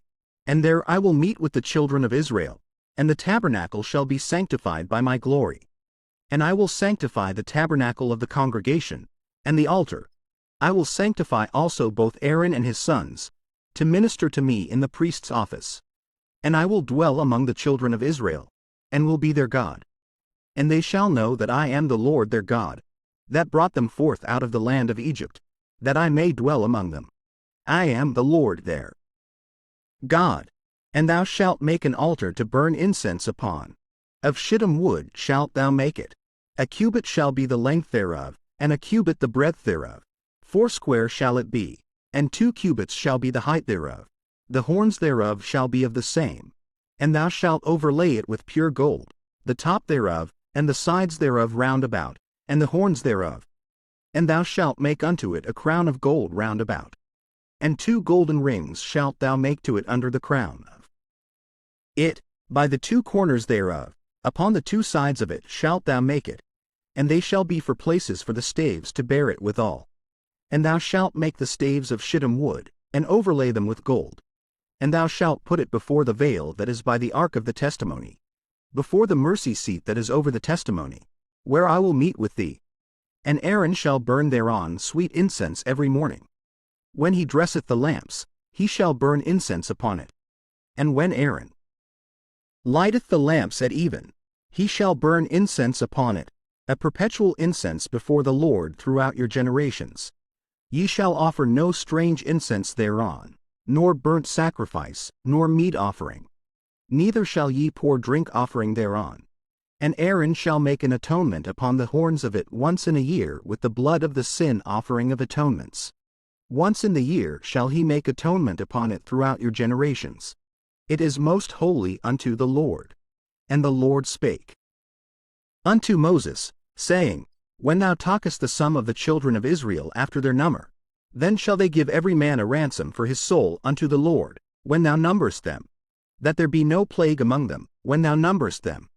This they shall give, every one that passeth among them that are numbered, half a shekel after the shekel of the sanctuary. A shekel is 20 gerahs smiley face. And half shekel shall be the offering of the Lord, every one that passeth among them that are numbered.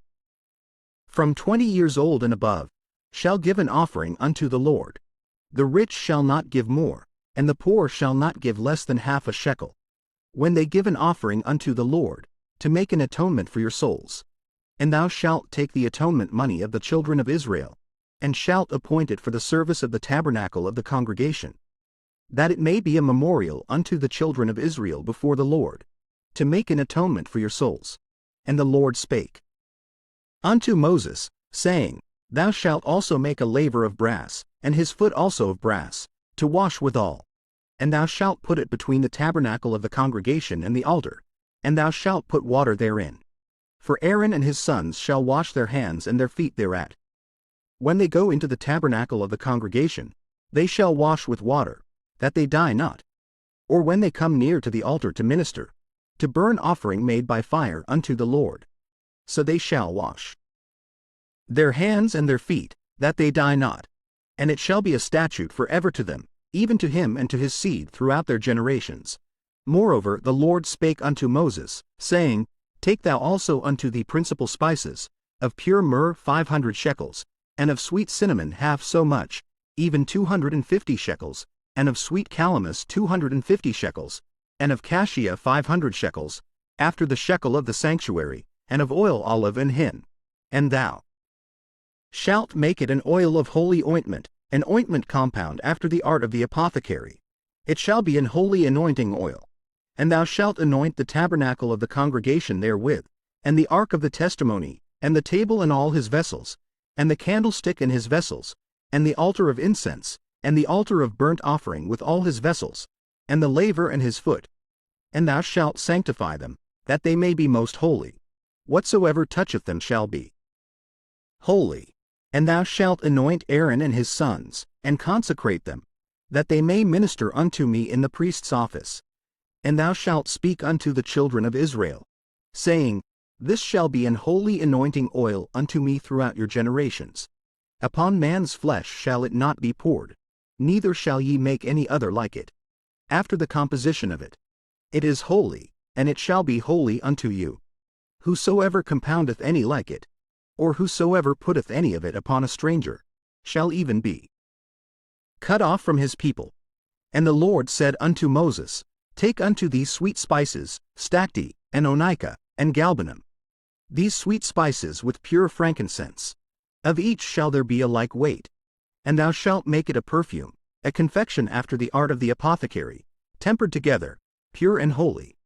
And thou shalt beat some of it very small, and put of it before the testimony in the tabernacle of the congregation, where I will meet with thee. It shall be unto you most holy. And as for the perfume which thou shalt make, ye shall not make to yourselves according to the composition thereof. It shall be unto thee holy for the Lord. Whosoever shall make like unto that, to smell thereto, shall even be cut off from his people. And the Lord spake unto Moses, saying, See, I have called by name Bezaleel the son of Uri, the son of Hur, of the tribe of Judah, and I have filled him with the Spirit of God, in wisdom, and in understanding, and in knowledge, and in all manner of workmanship, to devise cunning works, to work in gold, and in silver, and in brass, and in cutting of stones, to set them, and in carving of timber, to work in all manner of workmanship. And I, behold, I have given with him Aholiab, the son of Ahisamach, of the tribe of Dan. And in the hearts of all that are wise-hearted I have put wisdom, that they may make all that I have commanded thee, the tabernacle of the congregation, and the ark of the testimony, and the mercy seat that is thereupon, and all the furniture of the tabernacle, and the table and his furniture, and the pure candlestick with all his furniture, and the altar of incense, and the altar of burnt offering with all his furniture, and the laver and his foot, and the cloths of service, and the holy garments for Aaron the priest, and the garments of his sons, to minister in the priest's office, and the anointing oil, and sweet incense for the holy place. According to all that I have commanded thee shall they do. And the Lord spake unto Moses, saying, Speak thou also unto the children of Israel, saying, Verily my Sabbaths ye shall keep, for it is a sign between me and you throughout your generations, that ye may know that I am the Lord that doth sanctify you. Ye shall keep the Sabbath therefore, for it is holy unto you. Every one that defileth it shall surely be put to death. For whosoever doth any work therein, that soul shall be cut off from among his people. 6 days may work be done, but in the 7th is the Sabbath of rest, holy to the Lord. Whosoever doth any work in the Sabbath day, he shall surely be put to death. Wherefore the children of Israel shall keep the Sabbath, to observe the Sabbath throughout their generations, for a perpetual covenant. It is a sign between me and the children of Israel forever. For in 6 days the Lord made heaven and earth, and on the 7th day he rested, and was refreshed. And he gave unto Moses, when he had made an end of communing with him upon Mount Sinai, 2 tables of testimony, tables of stone, written with the finger of God. And when the people saw that Moses delayed to come down out of the mount, the people gathered themselves together unto Aaron, and said unto him, Up, make us gods, which shall go before us. For as for this Moses, the man that brought us up out of the land of Egypt, we wot not what is become of him. And Aaron said unto them, Break off the golden earrings, which are in the ears of your wives, of your sons, and of your daughters, and bring them unto me. And all the people brake off the golden earrings which were in their ears, and brought them unto Aaron. And he received them at their hand, and fashioned it with a graving tool, after he had made it a molten calf. And they said, These be thy gods, O Israel, which brought thee up out of the land of Egypt. And when Aaron saw it, he built an altar before it. And Aaron made proclamation, and said, Tomorrow is a feast to the Lord.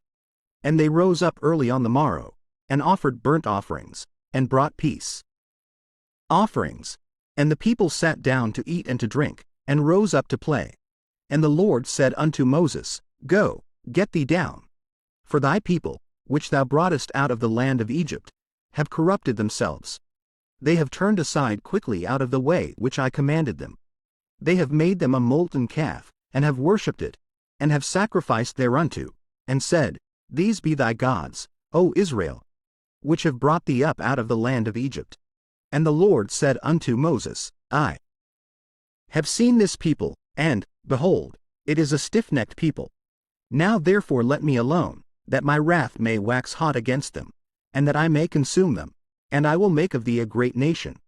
And Moses besought the Lord his God, and said, Lord, why doth thy wrath wax hot against thy people, which thou hast brought forth out of the land of Egypt with great power, and with a mighty hand?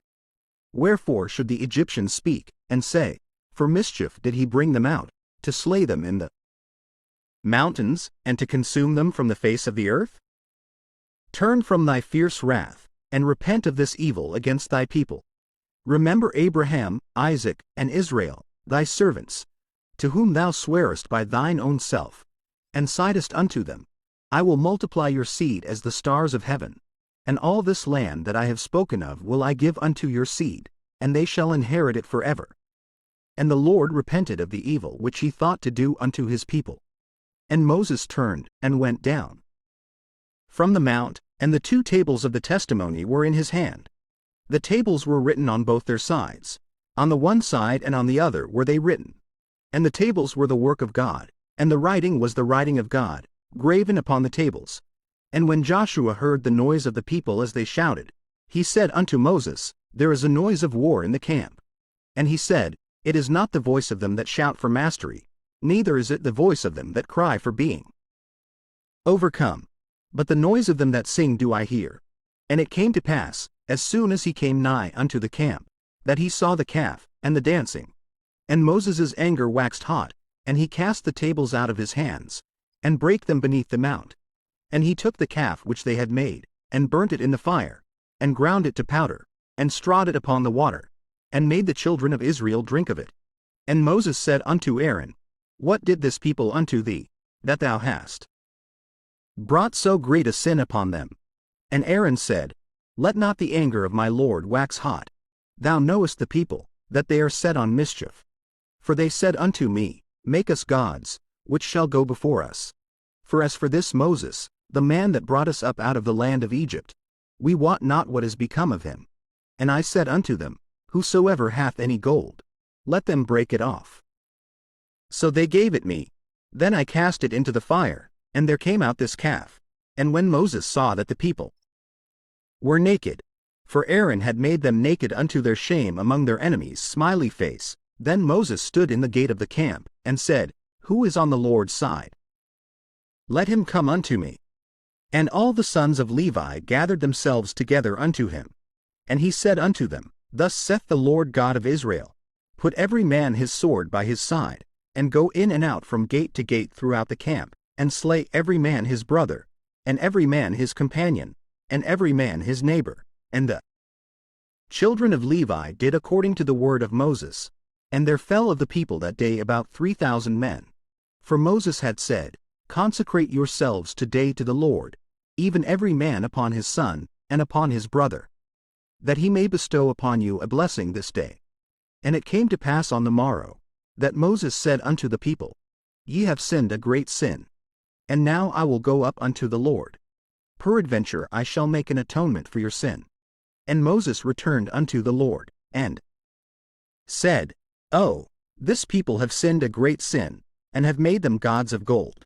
Yet now, if thou wilt forgive their sin, and if not, blot me, I pray thee, out of thy book which thou hast written. And the Lord said unto Moses, Whosoever hath sinned against me, him will I blot out of my book. Therefore now go, lead the people unto the place of which I have spoken unto thee. Behold, mine angel shall go before thee. Nevertheless in the day when I will visit their sin upon them. And the Lord plagued the people, because they made the calf, which Aaron made. And the Lord said unto Moses, Depart, and go up hence, thou and the people which thou hast brought up out of the land of Egypt, unto the land which I swear unto Abraham, to Isaac, and to Jacob, saying, Unto thy seed will I give it. And I will send an angel before thee, and I will drive out the Canaanite, the Amorite, and the Hittite, and the Perizzite, the Hivite, and the Jebusite, unto a land flowing with milk and honey. For I will not go up in the midst of thee, for thou art a stiff-necked people, lest I consume thee in the way.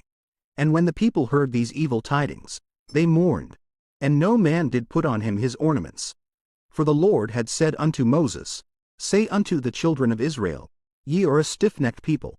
I will come up into the midst of thee in a moment, and consume thee. Therefore now put off thy ornaments from thee, that I may know what to do unto thee. And the children of Israel stripped themselves of their ornaments by the Mount Horeb.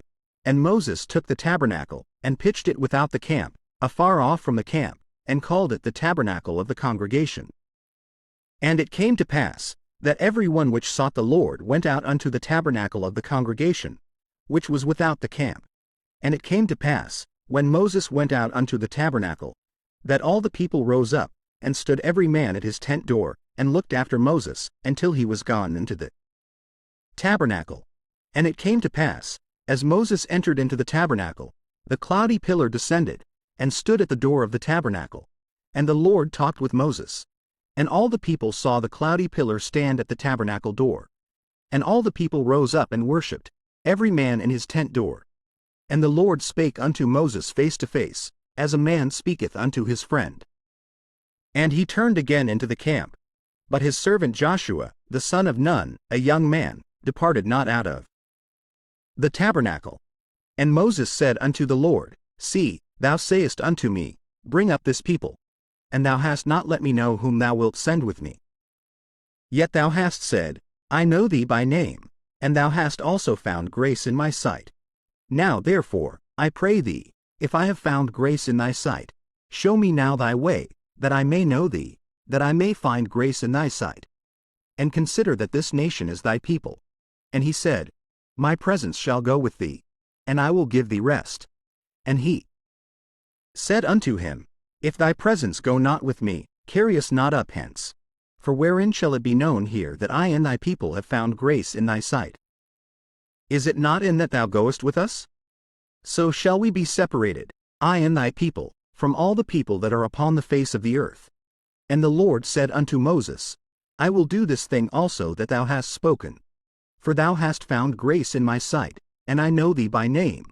And he said, I beseech thee, show me thy glory. And he said, I will make all my goodness pass before thee, and I will proclaim the name of the Lord before thee, and will be gracious to whom I will be gracious, and will show mercy on whom I will show mercy. And he said, Thou canst not see my face, for there shall no man see me, and live. And the Lord said, Behold, there is a place by me, and thou shalt stand upon a rock. And it shall come to pass, while my glory passeth by, that I will put thee in a cleft of the rock, and will cover thee with my hand while I pass by, and I will take away mine hand, and thou shalt see my back parts, but my face shall not be seen. And the Lord said unto Moses, Hew thee 2 tables of stone like unto the first. And I will write upon these tables the words that were in the first tables, which thou brakest. And be ready in the morning, and come up in the morning unto Mount Sinai, and present thyself there to me in the top of the mount. And no man shall come up with thee, neither let any man be seen throughout all the mount. Neither let the flocks nor herds feed before that mount. And he hewed 2 tables of stone like unto the first. And Moses rose up early in the morning, and went up unto Mount Sinai, as the Lord had commanded him, and took in his hand the 2 tables of stone. And the Lord descended in the cloud, and stood with him there, and proclaimed the name of the Lord. And the Lord passed by before him, and proclaimed, The Lord God, merciful and gracious, long-suffering, and abundant in goodness and truth, keeping mercy for thousands, forgiving iniquity and transgression and sin, and that will by no means clear the guilty, visiting the iniquity of the fathers upon the children, and upon the children's children, unto the 3rd and to the 4th generation. And Moses made haste, and bowed his head toward the earth, and worshipped. And he said, If now I have found grace in thy sight, O Lord, let my Lord, I pray thee, go among us. For it is a stiff-necked people. And pardon our iniquity and our sin. And take us for thine inheritance. And he said, Behold, I make a covenant. Before all thy people I will do marvels, such as have not been done in all the earth, nor in any nation. And all the people among which thou art shall see the work of the Lord. For it is a terrible thing that I will do with thee. Observe thou that which I command thee this day. Behold, I drive out before thee the Amorite, and the Canaanite, and the Hittite, and the Perizzite, and the Hivite, and the Jebusite. Take heed to thyself, lest thou make a covenant with the inhabitants of the land whither thou goest, lest it be for a snare in the midst of thee. But ye shall destroy their altars, break their images, and cut down their groves. For thou shalt worship no other God. For the Lord, whose name is jealous, is a jealous God. Lest thou make a covenant with the inhabitants of the land, and they go a-whoring after their gods, and do sacrifice unto their gods, and one call thee, and thou eat of his sacrifice, and thou take of their daughters unto thy sons, and their daughters go a-whoring after their gods, and make thy sons go a-whoring after their gods. Thou shalt make thee no molten gods. The feast of unleavened bread shalt thou keep. 7 days thou shalt eat unleavened bread, as I commanded thee, in the time of the month Abib. For in the month Abib thou camest out from Egypt. All that openeth the matrix is mine. And every firstling among thy cattle, whether ox or sheep, that is male. But the firstling of an ass thou shalt redeem with a lamb, and if thou redeem him not, then shalt thou break his neck. All the firstborn of thy sons thou shalt redeem. And none shall appear before me empty. 6 days thou shalt work, but on the 7th day thou shalt rest. In earing time and in harvest thou shalt rest. And thou shalt observe the feast of weeks, of the first fruits of wheat harvest, and the feast of ingathering at the year's end. Thrice in the year shall all your men children appear before the Lord God, the God of Israel. For I will cast out the nations before thee, and enlarge thy borders. Neither shall any man desire thy land, when thou shalt go up to appear before the Lord thy God thrice in the year. Thou shalt not offer the blood of my sacrifice with leaven. Neither shall the sacrifice of the feast of the Passover be left unto the morning. The first of the firstfruits of thy land thou shalt bring unto the house of the Lord thy God. Thou shalt not see the kid in his mother's milk. And the Lord said unto Moses, Write thou these words. For after the tenor of these words I have made a covenant with thee and with Israel. And he was there with the Lord 40 days and 40 nights. He did neither eat bread, nor drink water. And he wrote upon the tables the words of the covenant, the 10 commandments. And it came to pass, when Moses came down from Mount Sinai with the 2 tables of testimony in Moses' hand, when he came down from the mount, that Moses wist not that the skin of his face shone while he talked with him. And when Aaron and all the children of Israel saw Moses, behold, the skin of his face shone. And they were afraid to come nigh him. And Moses called unto them. And Aaron and all the rulers of the congregation returned unto him. And Moses talked with them. And afterward all the children of Israel came nigh. And he gave them in commandment all that the Lord had spoken with him in Mount Sinai. Until Moses had done speaking with them, he put a veil on his face. But when Moses went in before the Lord to speak with him, he took the veil off, until he came out. And he came out, and spake unto the children of Israel that which he was commanded. And the children of Israel saw the face of Moses, that the skin of Moses' face shone. And Moses put the veil upon his face again, until he went in to speak with him. And Moses gathered all the congregation of the children of Israel together, and said unto them, These are the words which the Lord hath commanded, that ye should do them. 6 days shall work be done, but on the 7th day there shall be to you an holy day, a Sabbath of rest to the Lord. Whosoever doth work therein shall be put to death.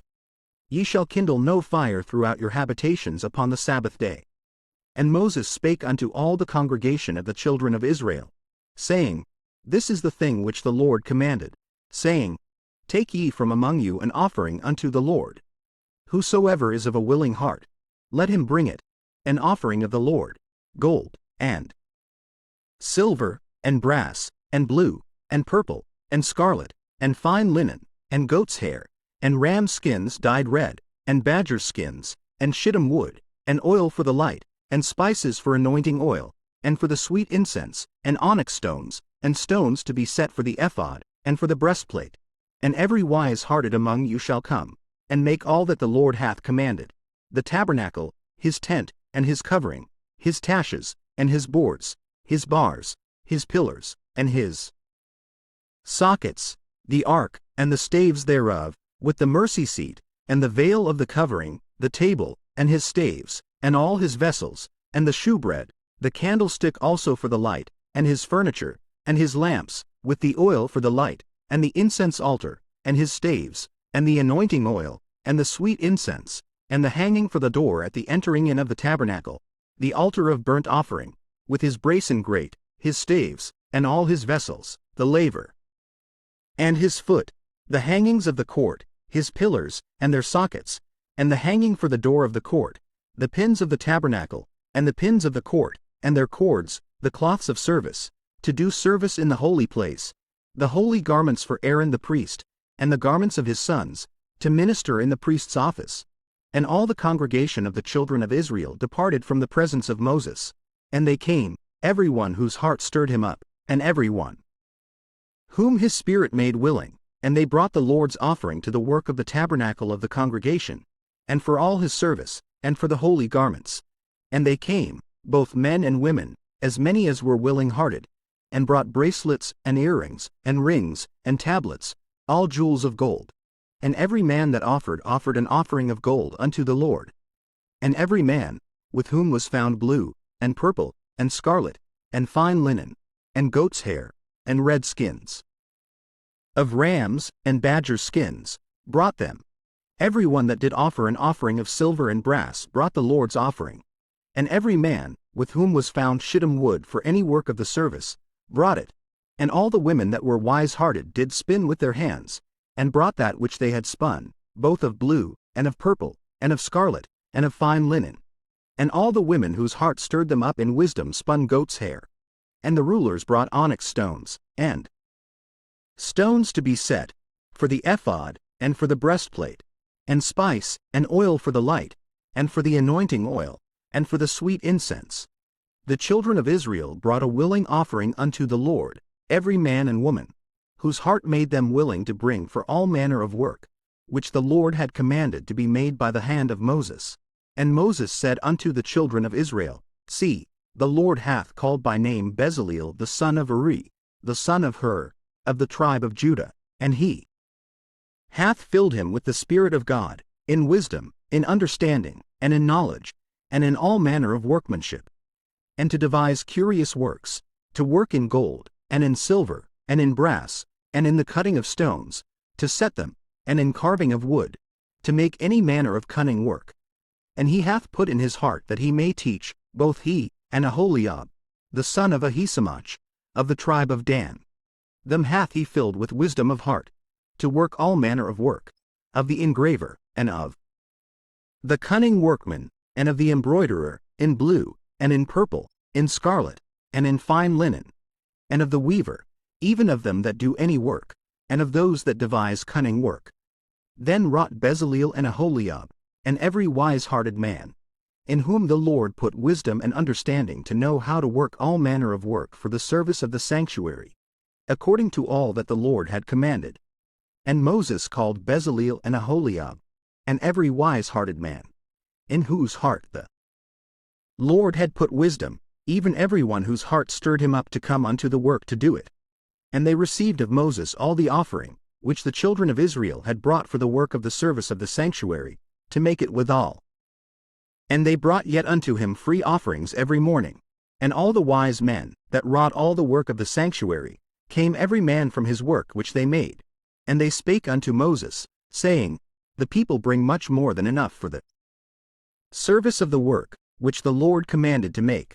And Moses gave commandment, and they caused it to be proclaimed throughout the camp, saying, Let neither man nor woman make any more work for the offering of the sanctuary.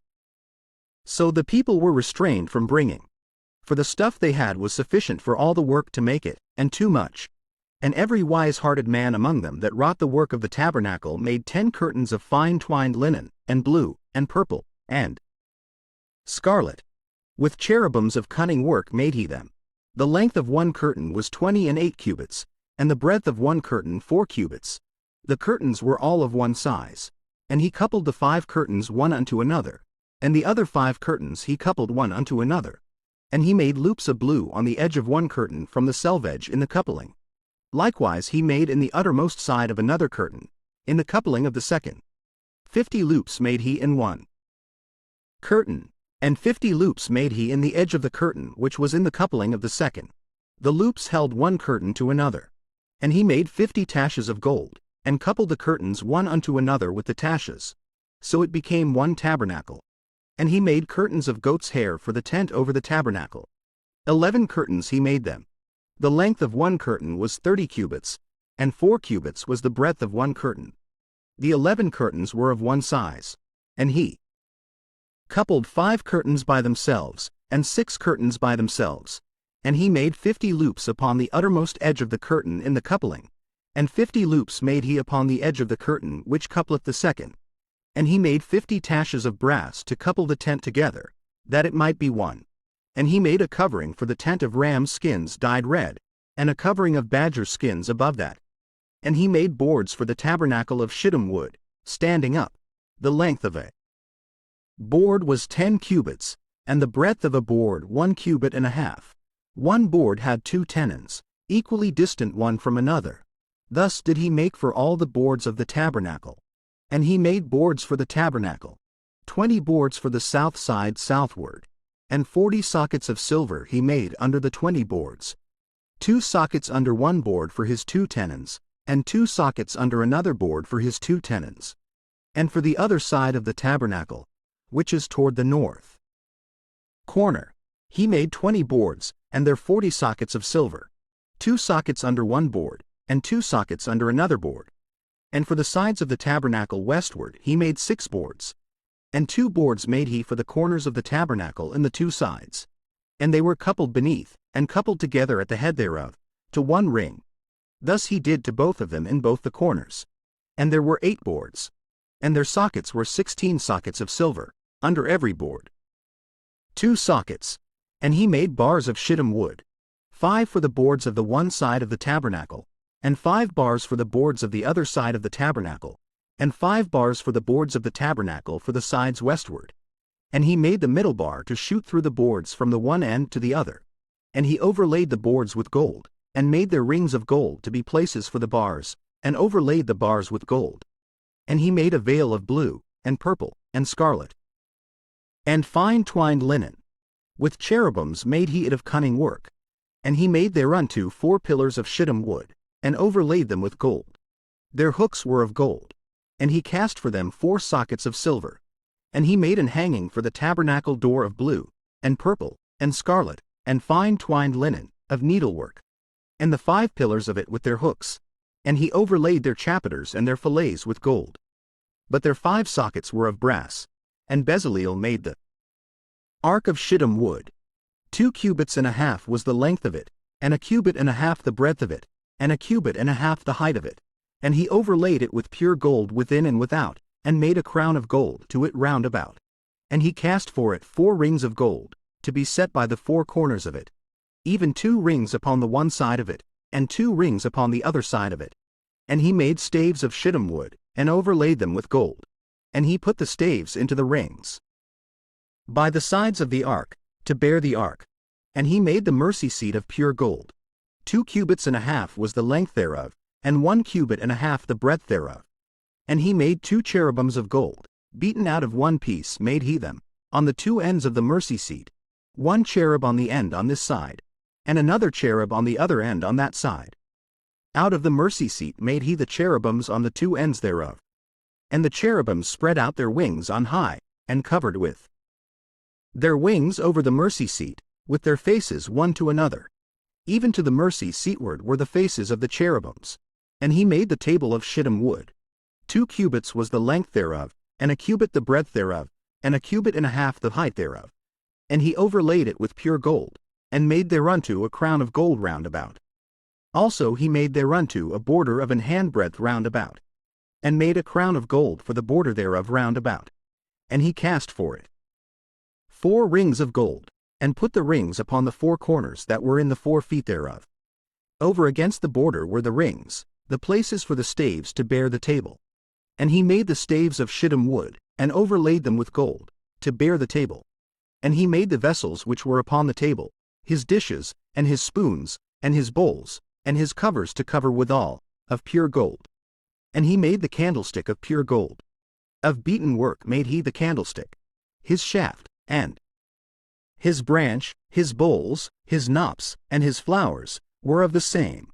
And 6 branches going out of the sides thereof, 3 branches of the candlestick out of the one side thereof, and 3 branches of the candlestick out of the other side thereof. 3 bowls made after the fashion of almonds in one branch, a knop and a flower. And 3 bowls made like almonds in another branch, a knop and a flower. So throughout the 6 branches going out of the candlestick. And in the candlestick were 4 bowls made like almonds, his knops, and his flowers. And a knop under 2 branches of the same, and a knop under 2 branches of the same, and a knop under 2 branches of the same, according to the 6 branches going out of it. Their knops and their branches were of the same. All of it was one beaten work of pure gold. And he made his 7 lamps, and his snuffers, and his snuff dishes, of pure gold. Of a talent of pure gold made he it, and all the vessels thereof. And he made the incense altar of shittim wood. The length of it was a cubit, and the breadth of it a cubit. It was foursquare, and 2 cubits was the height of it. The horns thereof were of the same. And he overlaid it with pure gold, both the top of it, and the sides thereof round about, and the horns of it. Also he made unto it a crown of gold round about. And he made 2 rings of gold for it under the crown thereof, by the 2 corners of it, upon the 2 sides thereof, to be places for the staves to bear it withal. And he made the staves of shittim wood, and overlaid them with gold. And he made the holy anointing oil, and the pure incense of sweet spices, according to the work of the apothecary. And he made the altar of burnt offering of shittim wood. 5 cubits was the length thereof, and 5 cubits the breadth thereof. It was foursquare, and 3 cubits the height thereof. And he made the horns thereof on the 4 corners of it. The horns thereof were of the same. And he overlaid it with brass. And he made all the vessels of the altar, the pots, and the shovels, and the basins, and the flesh hooks, and the firepans. All the vessels thereof made he of brass. And he made for the altar a brasen grate of network under the compass thereof beneath unto the midst of it. And he cast 4 rings for the 4 ends of the grate of brass, to be places for the staves. And he made the staves of shittim wood, and overlaid them with brass. And he put the staves into the rings on the sides of the altar, to bear it withal. He made the altar hollow with boards. And he made the laver of brass, and the foot of it of brass, of the looking glasses of the women assembling, which assembled at the door of the tabernacle of the congregation. And he made the court. On the south side southward the hangings of the court were of fine twined linen, an 100 cubits. Their pillars were 20, and their brasen sockets 20. The hooks of the pillars and their fillets were of silver. And for the north side the hangings were an 100 cubits. Their pillars were 20, and their sockets of brass 20. The hooks of the pillars and their fillets of silver. And for the west side were hangings of 50 cubits, their pillars 10, and their sockets 10. The hooks of the pillars and their fillets of silver. And for the east side eastward 50 cubits. The hangings of the one side of the gate were 15 cubits. Their pillars 3, and their sockets 3. And for the other side of the court gate, on this hand and that hand, were hangings of 15 cubits. Their pillars 3, and their sockets 3. All the hangings of the court round about were of fine twined linen. And the sockets for the pillars were of brass. The hooks of the pillars and their fillets of silver. And the overlaying of their chapiters of silver. And all the pillars of the court were filleted with silver. And the hanging for the gate of the court was needlework, of blue, and purple, and scarlet, and fine twined linen. And 20 cubits was the length. And the height and the breadth was 5 cubits, answerable to the hangings of the court. And their pillars were 4, and their sockets of brass 4. Their hooks of silver, and the overlaying of their chapiters and their fillets of silver. And all the pins of the tabernacle, and of the court round about, were of brass. This is the sum of the tabernacle, even of the tabernacle of testimony, as it was counted, according to the commandment of Moses, for the service of the Levites, by the hand of Ithamar, son to Aaron the priest. And Bezaleel the son of Uri, the son of Hur, of the tribe of Judah, made all that the Lord commanded Moses. And with him was Aholiab, son of Ahisamach, of the tribe of Dan, an engraver, and a cunning workman, and an embroiderer in blue, and in purple, and in scarlet, and fine linen. All the gold that was occupied for the work in all the work of the holy place, even the gold of the offering, was 20 talents, and 730 shekels, after the shekel of the sanctuary. And the silver of them that were numbered of the congregation was 100 talents, and 1,703 shekels, after the shekel of the sanctuary. A bekah for every man, that is, half a shekel, after the shekel of the sanctuary, for every one that went to be numbered, from 20 years old and upward, for 600,000 and 3,550 men. And of the 100 talents of silver were cast the sockets of the sanctuary, and the sockets of the veil, and 100 sockets of the 100 talents, a talent for a socket. And of the 1,775 shekels he made hooks for the pillars, and overlaid their chapiters, and filleted them. And the brass of the offering was 70 talents, and 2,400 shekels. And therewith he made the sockets to the door of the tabernacle of the congregation, and the brazen altar, and the brazen grate for it, and all the vessels of the altar, and the sockets of the court round about, and the sockets of the court gate, and all the pins of the tabernacle, and all the pins of the court round about. And of the blue, and purple, and scarlet, they made cloths of service, to do service in the holy place, and made the holy garments for Aaron, as the Lord commanded Moses. And he made the ephod of gold, blue, and purple, and scarlet, and fine twined linen. And they did beat the gold into thin plates, and cut it into wires, to work it in the blue, and in the purple, and in the scarlet, and in the fine linen, with cunning work. They made shoulder pieces for it, to couple it together. By the two edges was it coupled together. And the curious girdle of his ephod, that was upon it, was of the same, according to the work thereof, of gold, blue, and purple, and scarlet, and fine twined linen, as the Lord commanded Moses. And they wrought onyx stones enclosed in ouches of gold, graven, as signets are graven, with the names of the children of Israel. And he put them on the shoulders of the ephod, that they should be stones for a memorial to the children of Israel, as the Lord commanded Moses. And he made the breastplate of cunning work, like the work of the ephod, of gold, blue, and purple, and scarlet, and fine twined linen. It was foursquare. They made the breastplate double. A span was the length thereof, and a span the breadth thereof, being doubled. And they set in it 4 rows of stones. The first row was a sardius, a topaz, and a carbuncle. This was the first row. And the second row, an emerald, a sapphire, and a diamond. And the third row, a ligure, an agate, and an amethyst. And the fourth row, a beryl, an onyx, and a jasper. They were enclosed in ouches of gold in their enclosings. And the stones were according to the names of the children of Israel, 12, according to their names, like the engravings of a signet, every one with his name, according to the 12 tribes. And they made upon the breastplate chains at the ends, of wreathen work of pure gold. And they made 2 ouches of gold, and 2 gold rings, and put the 2 rings in the 2 ends of the breastplate. And they put the 2 wreathen chains of gold in the 2 rings on the ends of the breastplate. And the 2 ends of the 2 wreathen chains they fastened in the 2 ouches, and put them on the shoulder pieces of the ephod, before it. And they made 2 rings of gold, and put them on the 2 ends of the breastplate, upon the border of it, which was on the side of the ephod inward. And they made 2 other golden rings, and put them on the 2 sides of the ephod underneath, toward the forepart of it, over against the other coupling thereof, above the curious girdle of the ephod.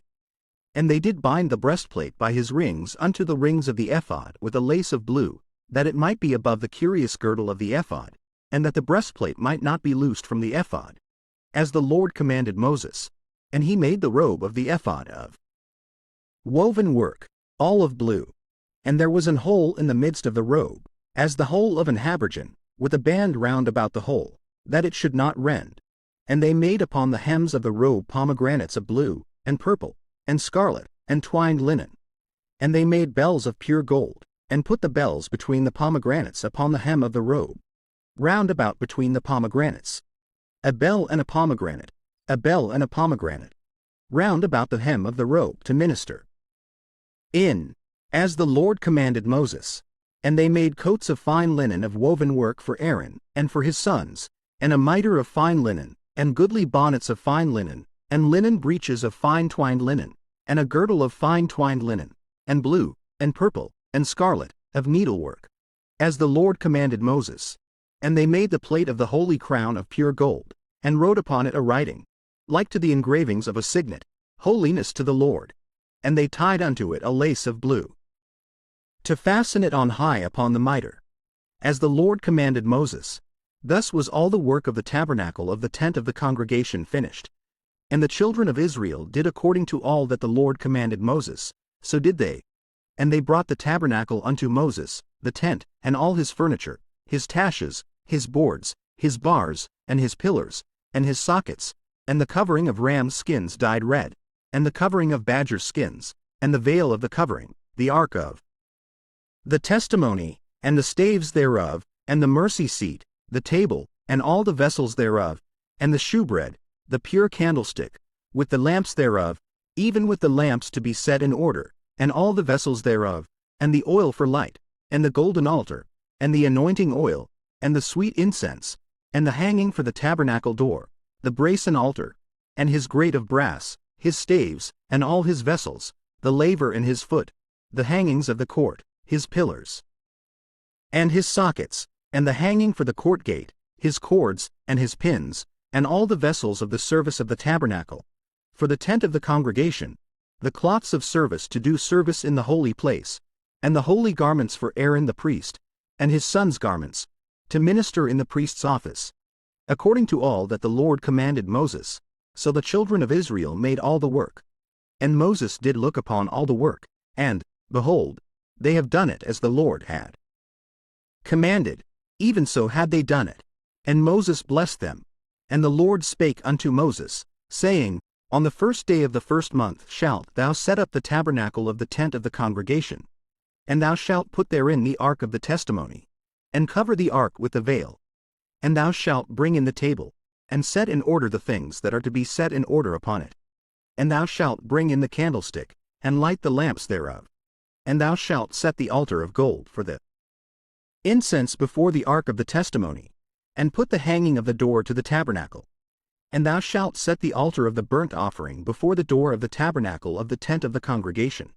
And thou shalt set the laver between the tent of the congregation and the altar, and shalt put water therein. And thou shalt set up the court round about, and hang up the hanging at the court gate. And thou shalt take the anointing oil, and anoint the tabernacle, and all that is therein, and shalt hallow it, and all the vessels thereof, and it shall be holy.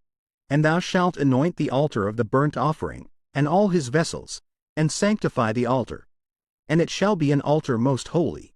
And thou shalt anoint the laver and his foot, and sanctify it. And thou shalt bring Aaron and his sons unto the door of the tabernacle of the congregation, and wash them with water. And thou shalt put upon Aaron the holy garments, and anoint him, and sanctify him, that he may minister unto me in the priest's office. And thou shalt bring his sons, and clothe them with coats. And thou shalt anoint them, as thou didst anoint their father, that they may minister unto me in the priest's office. For their anointing shall surely be an everlasting priesthood throughout their generations. Thus did Moses, according to all that the Lord commanded him, so did he. And it came to pass in the first month in the second year, on the first day of the month, that the tabernacle was reared up. And Moses reared up the tabernacle, and fastened his sockets, and set up the boards thereof, and put in the bars thereof, and reared up his pillars. And he spread abroad the tent over the tabernacle, and put the covering of the tent above upon it, as the Lord commanded Moses. And he took and put the testimony into the ark, and set the staves on the ark, and put the mercy seat above upon the ark. And he brought the ark into the tabernacle, and set up the veil of the covering, and covered the ark of the testimony, as the Lord commanded Moses. And he put the table in the tent of the congregation, upon the side of the tabernacle northward, without the veil. And he set the bread in order upon it before the Lord, as the Lord had commanded Moses. And he put the candlestick in the tent of the congregation, over against the table, on the side of the tabernacle southward. And he lighted the lamps before the Lord, as the Lord commanded Moses. And he put the golden altar in the tent of the congregation before the veil. And he burnt sweet incense thereon, as the Lord commanded Moses. And he set up the hanging at the door of the tabernacle. And he put the altar of burnt offering by the door of the tabernacle of the tent of the congregation, and offered upon it the burnt offering and the meat offering, as the Lord commanded Moses. And he set the laver between the tent of the congregation and the altar, and put water there, to wash withal. And Moses and Aaron and his sons washed their hands and their feet thereat. When they went into the tent of the congregation, and when they came near unto the altar, they washed, as the Lord commanded Moses. And he reared up the court round about the tabernacle and the altar, and set up the hanging of the court gate. So Moses finished the work. Then a cloud covered the tent of the congregation, and the glory of the Lord filled the tabernacle. And Moses was not able to enter into the tent of the congregation, because the cloud abode thereon, and the glory of the Lord filled the tabernacle.